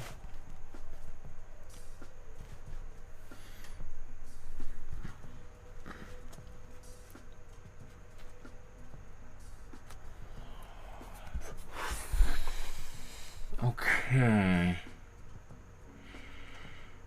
You know what's interesting is Peppermint Patty, who is... Oh, look, there's Bunny Batista right there in the chat. Nice to see you, my friend. Merry Christmas. I love some of those recent videos. You're always creating new stuff. I love it, Bunny. Okay, so... interesting, Peppermint Patty, this character on the far right there, was never actually in A Charlie Brown Christmas, even though she becomes one of the most beloved of all of the Peanuts characters. You can see that she's incorporated here. She isn't there. They made a kind of sequel to A Charlie Brown Christmas. I can't remember what it's called. I think it's like A Very Charlie Brown Christmas or something like that. Maybe 10 years later. And she's included in there, but she's often even on the cover of the original, or DVDs or posters for the original A Charlie Brown Christmas, but is never actually there. Oh, thank you, thanks, buddy.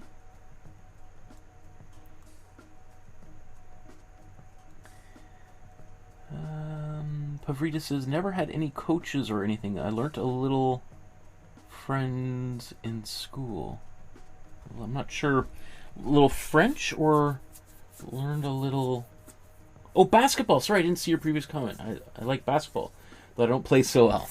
I think there's very few people who play basketball very well. Besides, if you're not in the NBA, then you're probably like a not very good basketball player. I think it's you're either good or very, very average. Okay, so if I was to do this drawing, I got a lot of characters on here. So planning my composition is going to be really, really important, because if I just start sketching it, I could easily run out of room and not have enough space to include one or more of the, of these characters. So let's plan this out. Let's work on the composition to begin with. So, maybe once again I might decide where's the center of my picture. If that's maybe the center, where's the center here? I would say probably this little white fluffy thing in the center of the tree looks like the center. Right? So, and if I want maybe my star to be up here, let's plot it out. All right, let's maybe draw it a little bit darker so you can see it. Okay, and then we're going to have, let's say, Snoopy down here. Woodstock here. Charlie Brown. I'm not going to remember everybody's name here. I think, this is Linus down here, right?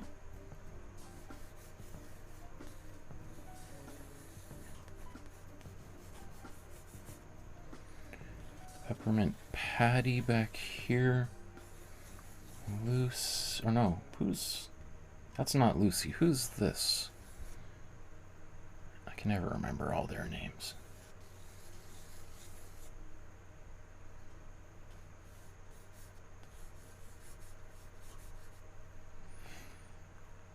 Okay.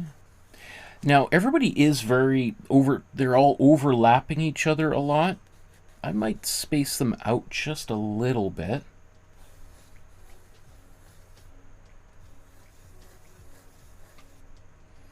One thing as I'm doing this, I'm realizing like Charlie Brown's head is a circle, whereas almost all the other, well, I was going to say almost all the other, but a lot of them have this more of like a pear shape. Kind of reminds me of the work of Yoshitomo Nara, Japanese contemporary artist,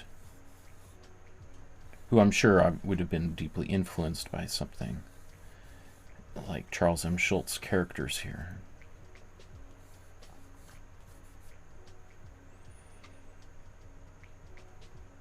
Violet. Violet. What does violet mean? No mercy. I'm not sure what that means, Christina. It's funny, though.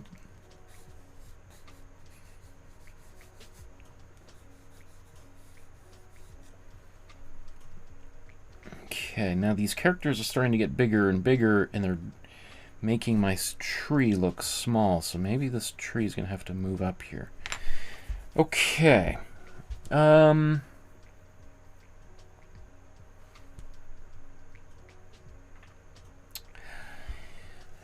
contemplating, rather than spending another 10 minutes really sketching this in, I'm contemplating just going directly in right now with some markers, and which is a little bit more of a bold exercise, but considering I've been on the air for almost 3 hours now, maybe anything I can do to speed this up now. Okay, there's a black. I think that's black anyway.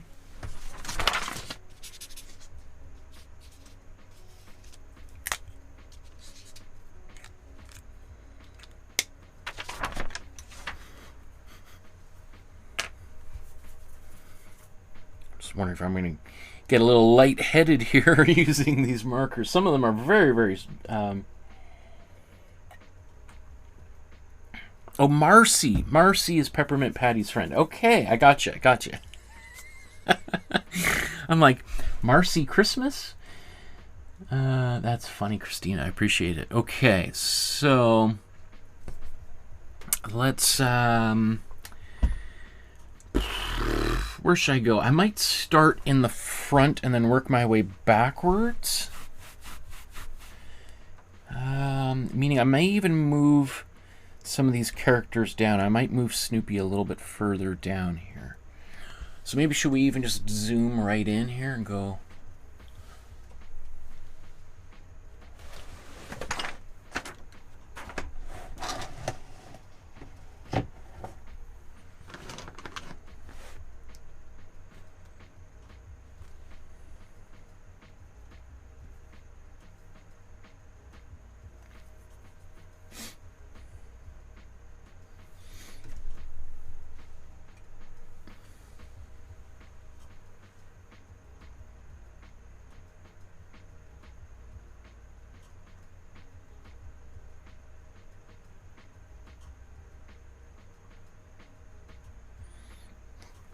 Okay.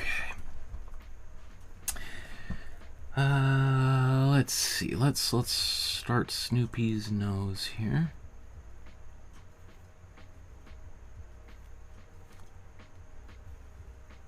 Oh, I was gonna move him down, wasn't I? I guess not.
Woodstock, that's gonna be tricky to do. This marker's not very sharp. Okay.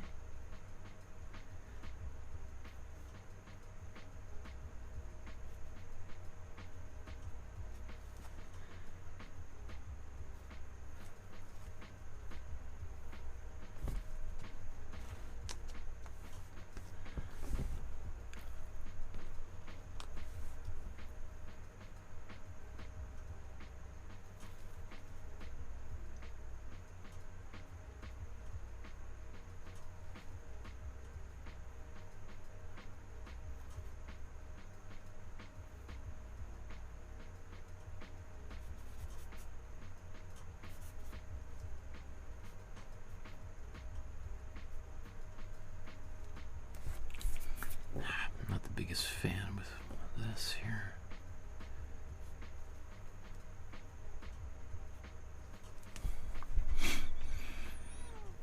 Okay, let's go to Charlie Brown now.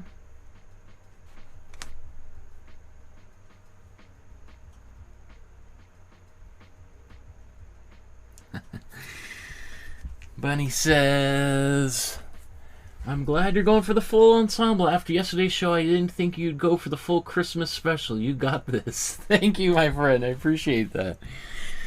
Oof, yes, there's a few characters to tackle here, isn't there? Okay.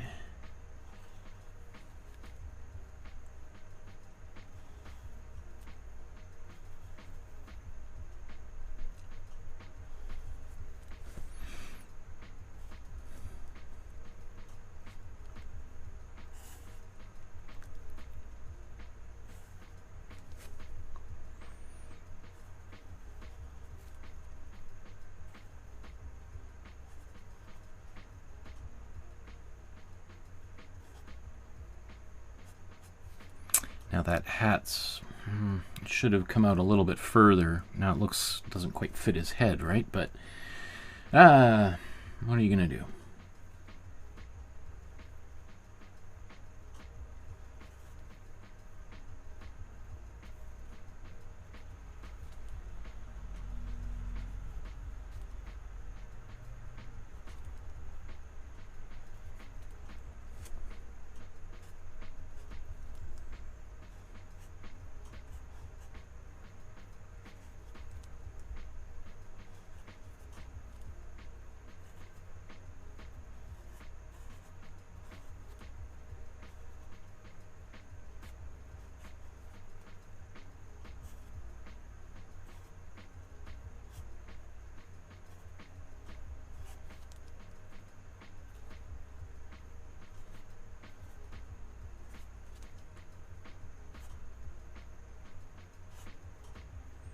What is he wearing? Kind of looks like snow pants or something, maybe?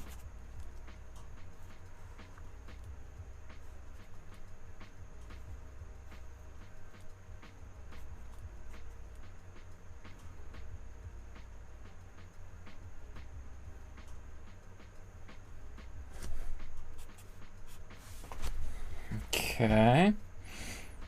Let's climb up the ladder of folks here. So now, oops.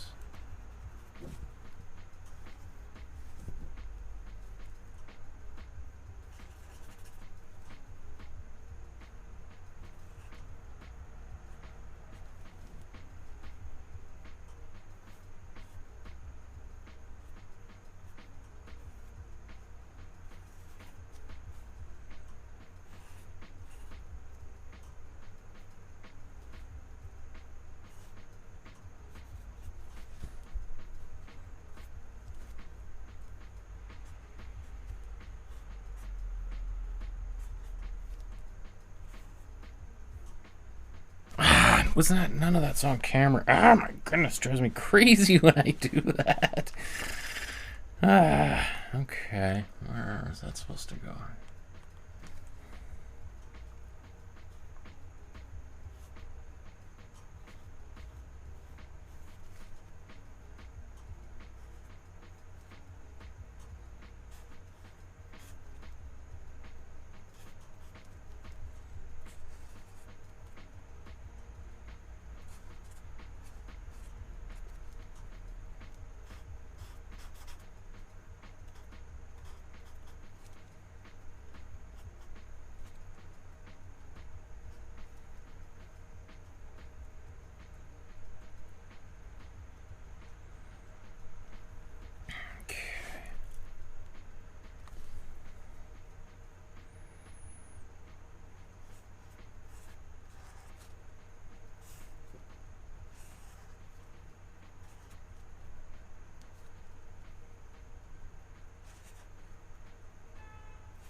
Again, not on camera. Great.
I'm a little concerned that some of these characters are getting bigger and bigger in the background when they shouldn't be so big, but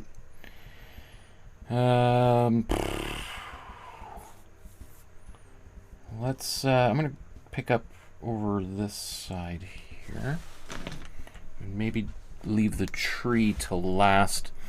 That way, if it's too big or too small, I've got a little bit of room to play. I can squeeze it in.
So every line is just leading to the next line. I just keep building and building upon them, expanding outwards from them. And they kind of give me clues as to where the next line should be.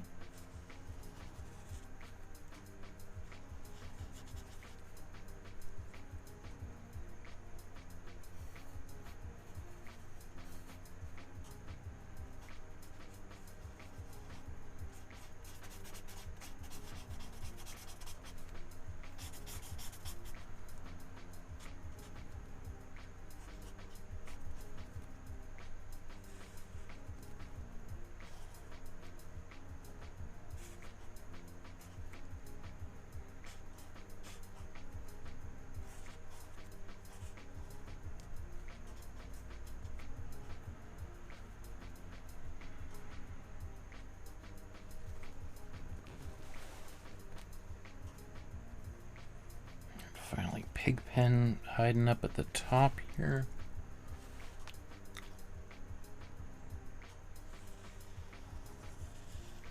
Oops.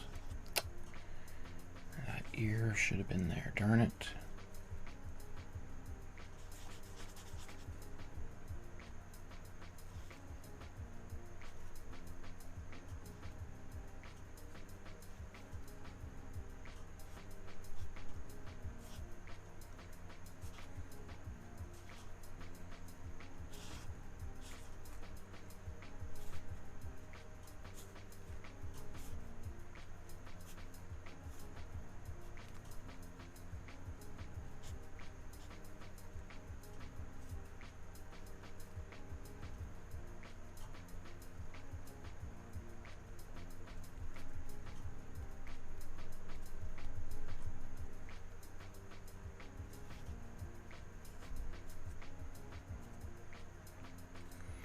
Now with pig pen, I am just going to use, oops, that pen's too small.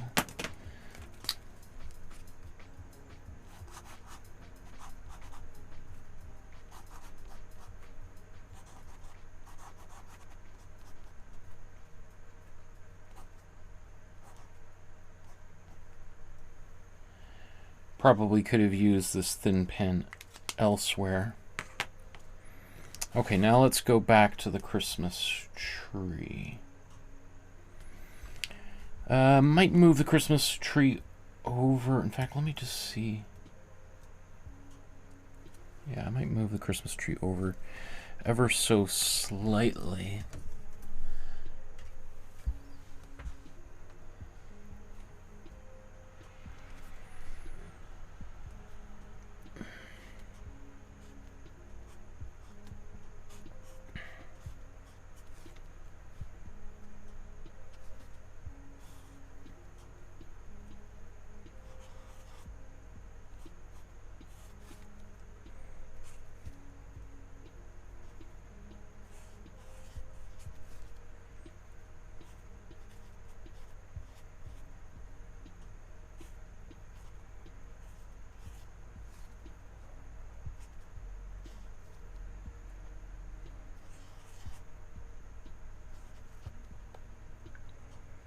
My goodness, this chain. Okay, they were really throwing some curveballs at me. Okay, a chain like this.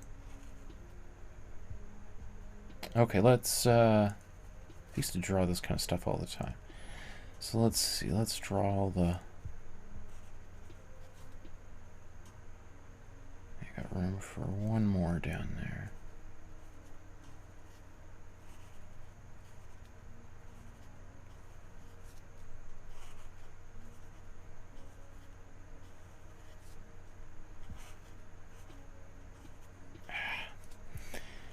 Not my best chain.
Okay.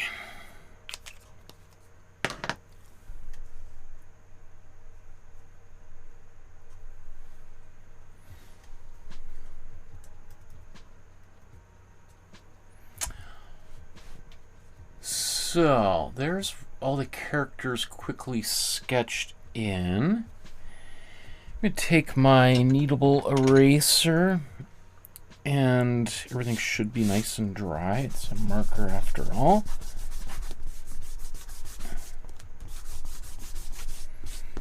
Can erase all of my sketching lines.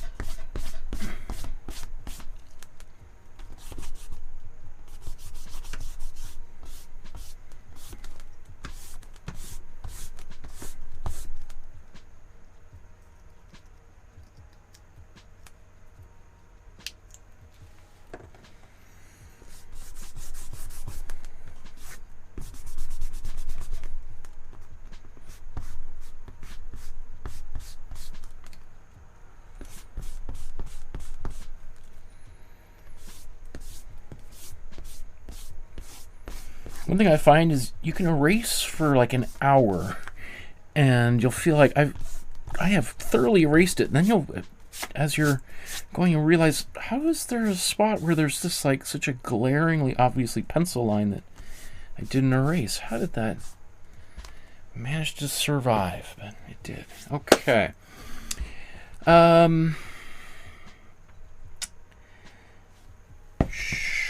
Should I color this? That was my plan. That was the reason I was going to use markers. So I think we'll do it. Okay. I just don't know if I have all the right colors here. Oh, here we go. I guess these are all totally mixed up. This will give me something to do because, you know, I don't have anything to do over Christmas. Okay. So, should I zoom in, stay zoomed out? Let's stay zoomed out for maybe a couple of minutes.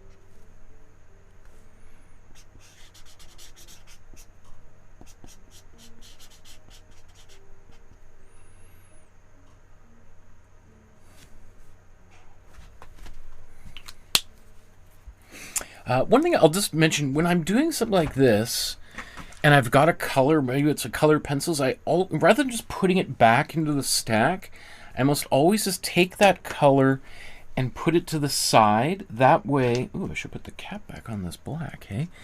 That way, I don't forget. Why? Is that black? How did that cap fall off? Sorry. So what I do is as I put these markers to the side so that if I need it again, I'm like, which yellow was it that I used?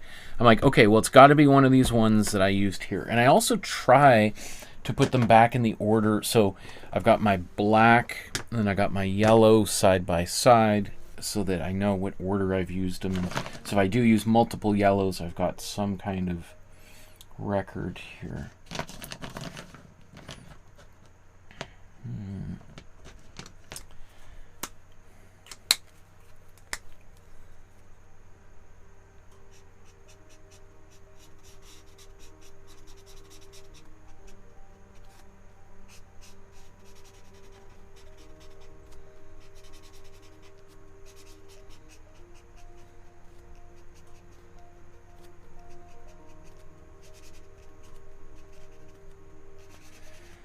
That lid that was not on the marker was not a marker I was just using, so it's probably dried up, right?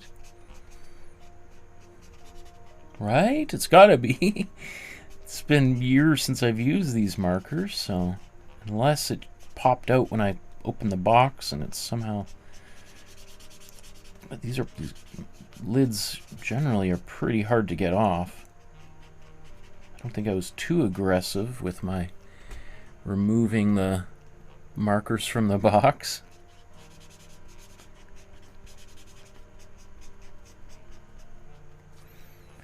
I'll have to re-watch this episode, and then I'll realize, oh my goodness, I took them out and I was like, ah, threw them onto the table. I'm like, oh my God, no, I was totally clueless as to what I'm up to. Oh my.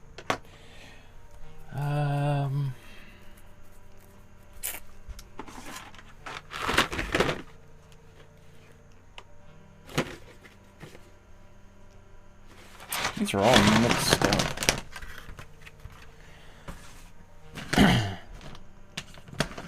These are from a class I taught years ago. I used to hand these out to the students. And obviously the students, you know, they just dump them on the table and just put them all back in a box, and then they're like, oh, okay, now they're all mixed up.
Seeing areas where I've removed things like, oh, okay, I guess we're not going to put that there. Interesting.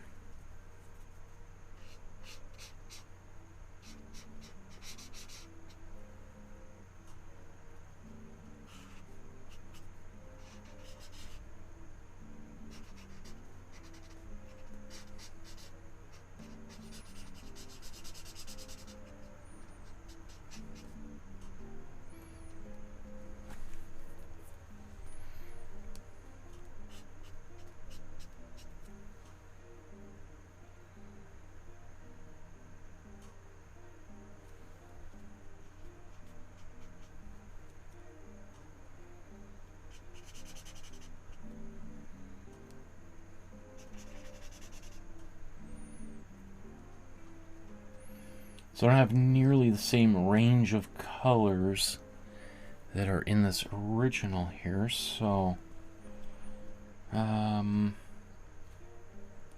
going to be some decisions that have to be made here. I don't have anything even approaching any type of skin tone, I don't think. What is this?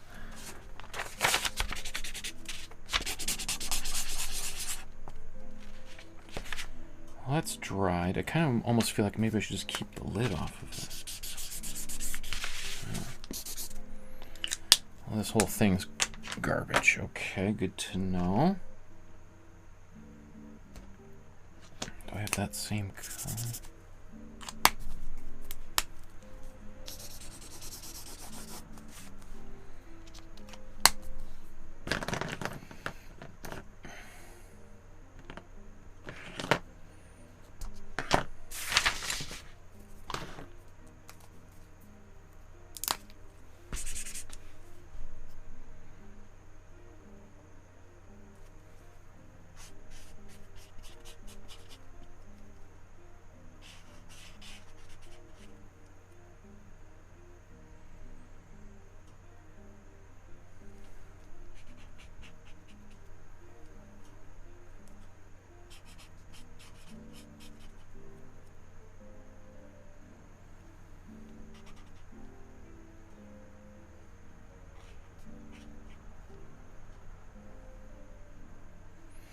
So I'm just trying to get as many of the colors in here as I can that I have colors for.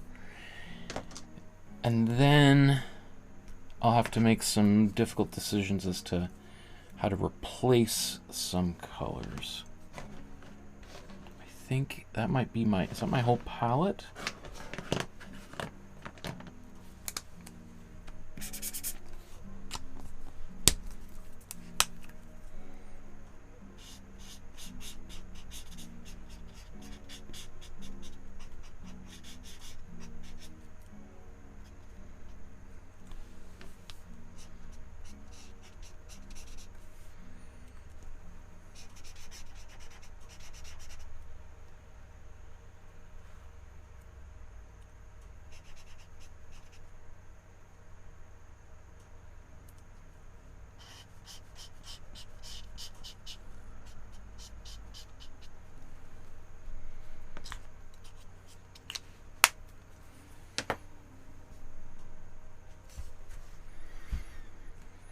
So I don't have a light blue. I don't have anything approaching a skin tone.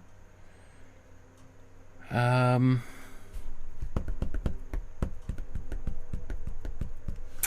wanted to do this all in markers. You know what? I have my daughter's markers. Let me see if I've got any of those.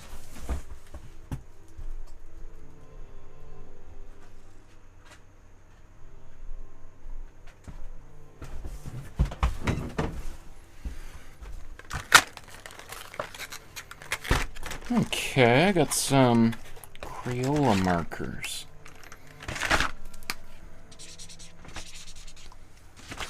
That's the closest I got to a skin tone.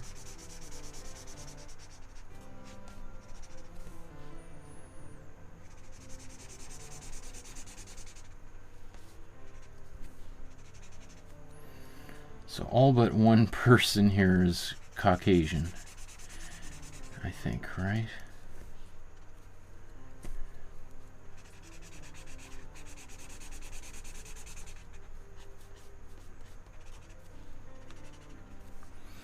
They would never make a modern day cartoon like this with only one person of color, all right?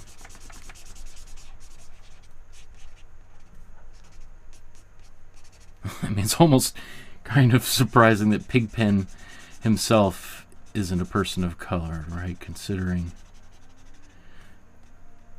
the climate of the 1960s.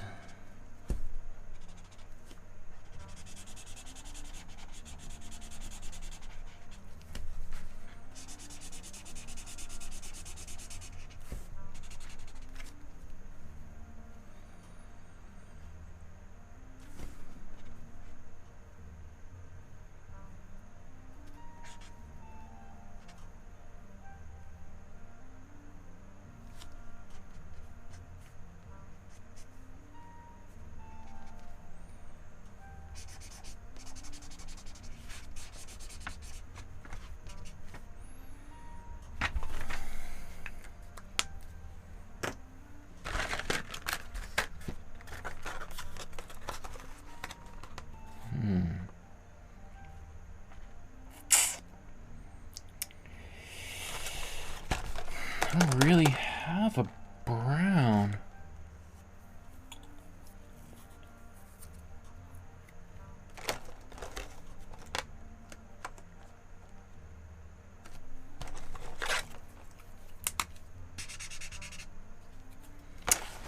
This is the closest I have.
But, you know, that's kind of instructive, just thinking about, you know, how these kind of little biases creep into everyday life. How there's a color that could be kind of, quote, used for Caucasian skin tones, but there is not one included for any other more diverse skin tones. And this is not like 1965, this is 2025. I got, you know, these markers, right? So that's a little disappointing, isn't it? Just imagine you're a little kid growing up and you want to make a drawing of your family, and you don't have any colors that remotely look like the people in your family.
Loose,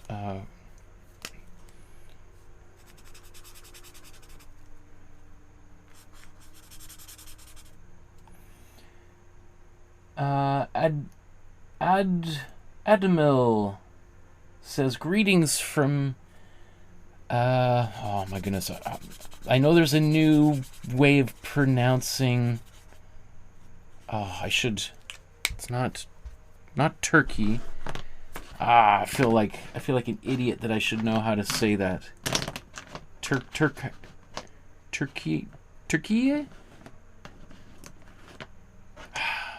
You know what?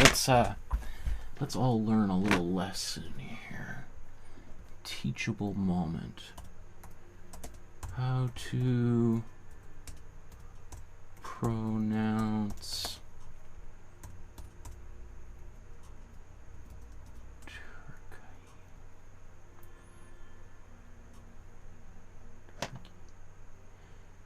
Turkey?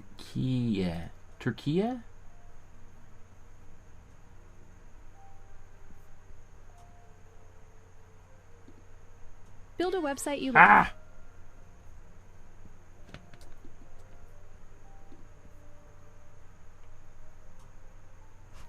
Let me see if I can.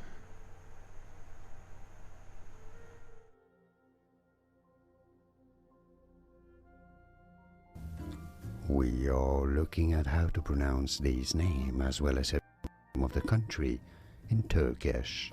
This is how it is spelled. Turkiye. Turkiye is how you say it.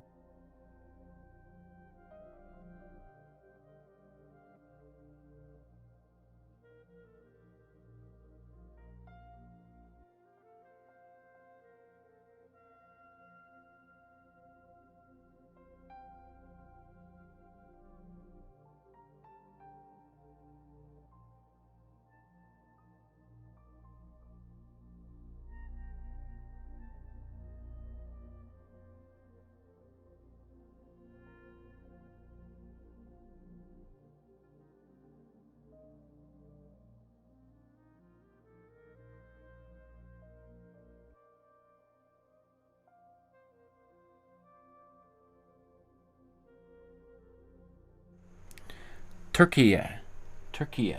Sorry, my microphone was muted there. Turkey. Thanks, Bunny. Yes, doing that kind of thing screwed me up there for a second, but I need people to keep me on track like that, because sometimes I've gone like an hour with the microphone muted and I'm just talking away, and then I look over at the comments and there's like 50 comments. You're muted. You've been muted for an hour. I'm like, oh gosh. Okay, so I think we're ready to wind this thing down or up, depending on the way you want to think about it.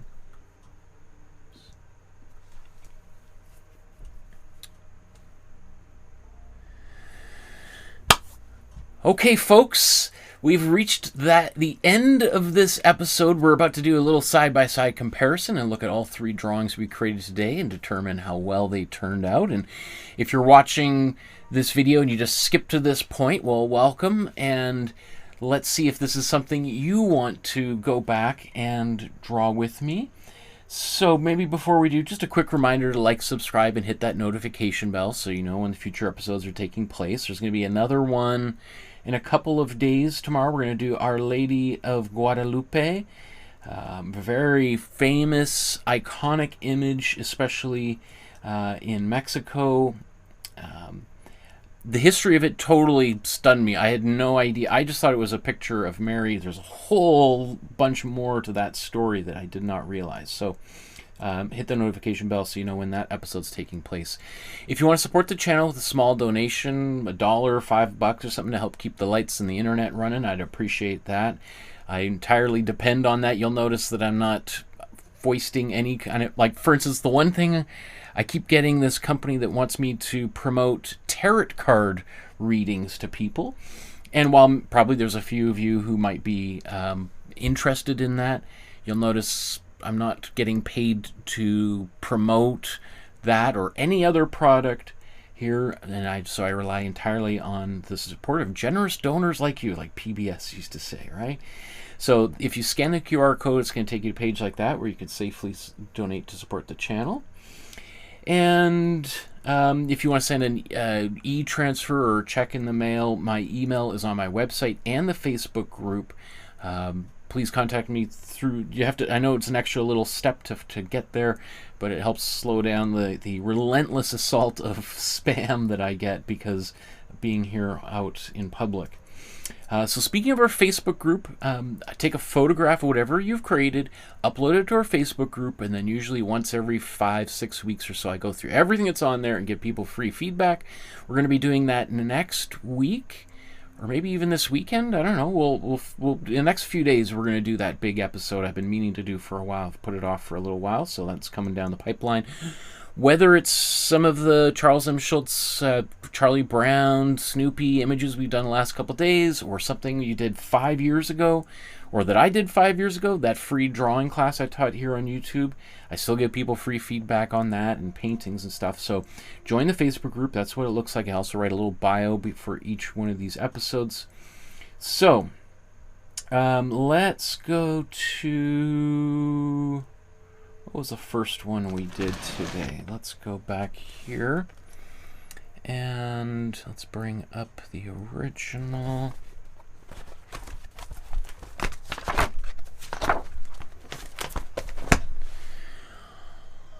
Okay, so this was our warm-up drawing that we did to get started. And you'll recall that I began this with pencils, and then I used a mixture of vanilla extract, cinnamon, and nutmeg to paint the brown in the background there as just an experiment, as a test. Because after all, being a warm-up drawing, I have quite low expectations for it.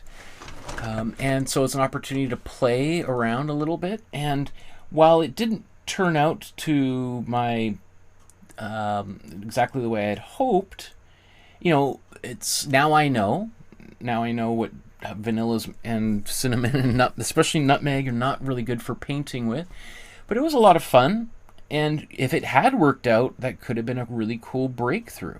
All right, so that's the kind of the fun of experimenting and trying new things. you never really know what you're going to get until you do it.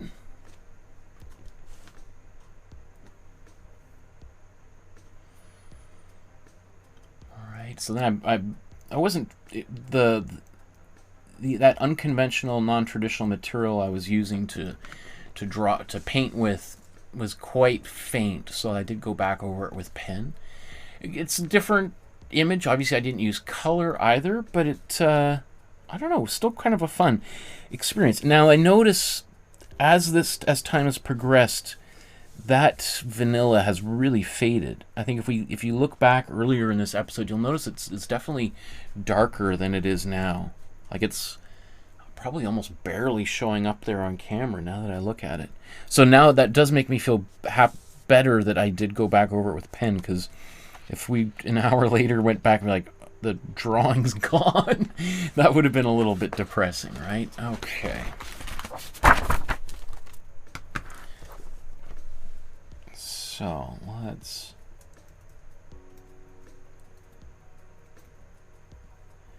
jump to this image that we did next. And this one was a combination of pencil, then calligraphy pen, and acrylic ink that we used. We mixed yellow, blue, and red together to make a black. And then I used watercolor to paint in the rest, or to paint the colors in, I should say, sorry. Yeah, the colors are a little bit off. I don't typically use watercolor, and my watercolor set was quite dirty, so you could see that the color's definitely quite off. I will say, though, that using the calligraphy pen to draw with is something I probably haven't done in, well, I guess maybe, what was it, 3-4 years ago, I did do a episode. I did use a calligraphy pen, or actually, I think I tried to build different kinds of calligraphy pens. I think I used like a popsicle stick. I tried a whole bunch of different things. I used a straw that I cut to try to replicate a calligraphy pen. So I think it's been a long time since I've used an actual calligraphy pen for an episode. And it's actually quite fun to use, because the way the sound it makes, this kind of scratching, is I kind of find it really, there's something very primal about it. It feels something like, it's like we're going back in time to our ancestors in the caves, using, I don't know, there's something about it, just that scratch. I could also see some people being horrified of that sound and sounding like fingernails on a chalkboard kind of thing. Although that's not something that's ever really bothered me personally, but I know that some people find that horrifying. What can I say about these? I mean, I like how they turned out. I mean, oddly enough, especially Charlie Brown, seems just slightly off from the original. His head, his face. There's something that Charles M. Schulz was able to capture here that isn't quite coming across. I think also maybe some shadows under the chins that I did not do either.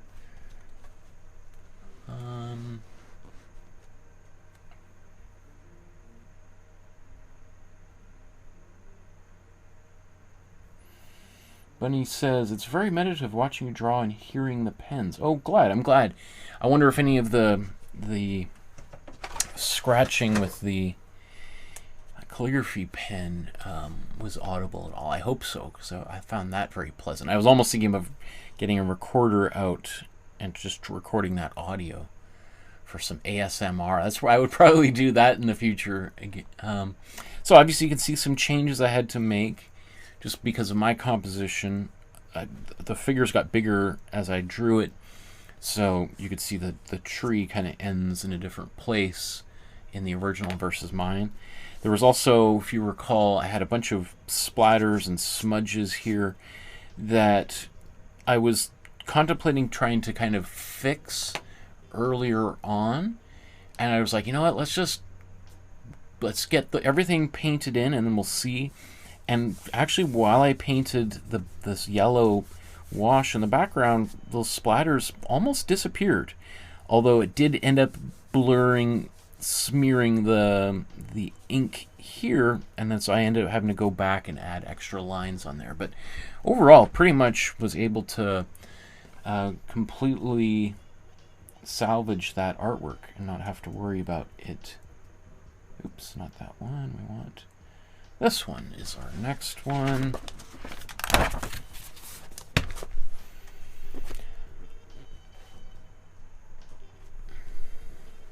Okay.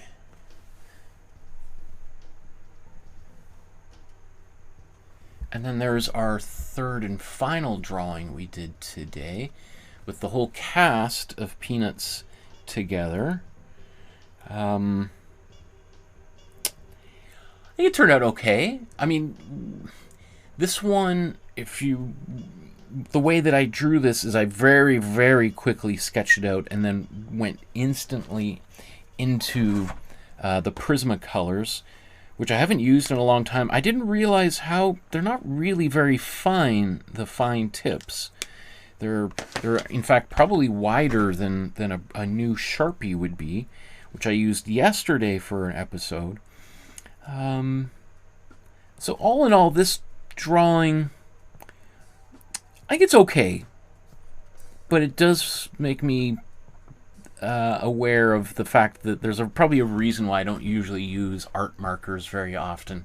I'd want to have a much wider range of colors. I mean, I know that there are ways that you can use these. You can kind of blend them using like a alcohol pen. You can kind of get a little bit of blending happening there. I have some students that are super into that.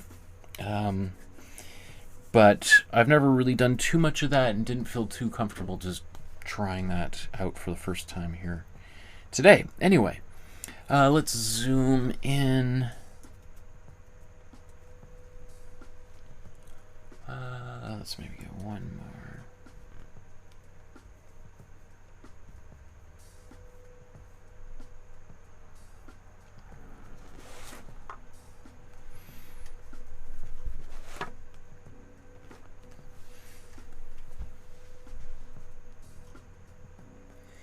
Yeah, I kind of, many of the likenesses here are not great, to be honest.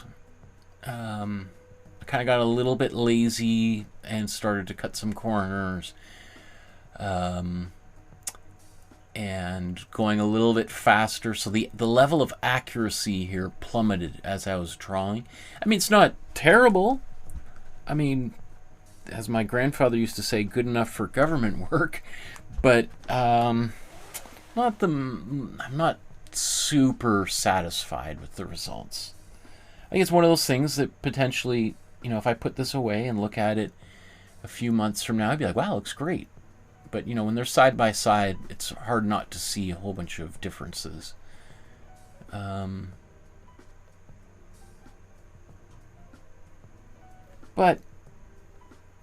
you know, I'm not going to beat myself up about it either. I do feel like I think Snoopy Woodstock actually turned out better than when I drew it. I was like, oh, I goofed on that. I think if anything, it's the Charlie Brown could have been larger, considering he's the closest person really to the foreground. He should be the largest, and yet his sister in the background there is maybe the largest, and she's smaller, younger than him. So that would be something that I should have paid a little more closer attention to. And of course, you could see Linus, I think Linus's blanket there that he wraps around the tree. Spoiler alert, that's one of the key moments in Charlie Brown Christmas there. But I'll let you watch it to find that. In fact, let's just look at the Christmas tree one last time here. We'll get to end on that. Oh, Kathy says, Merry Christmas to all. See you in the new year.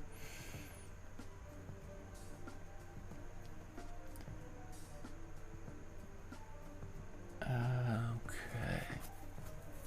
There we go. Okay, folks.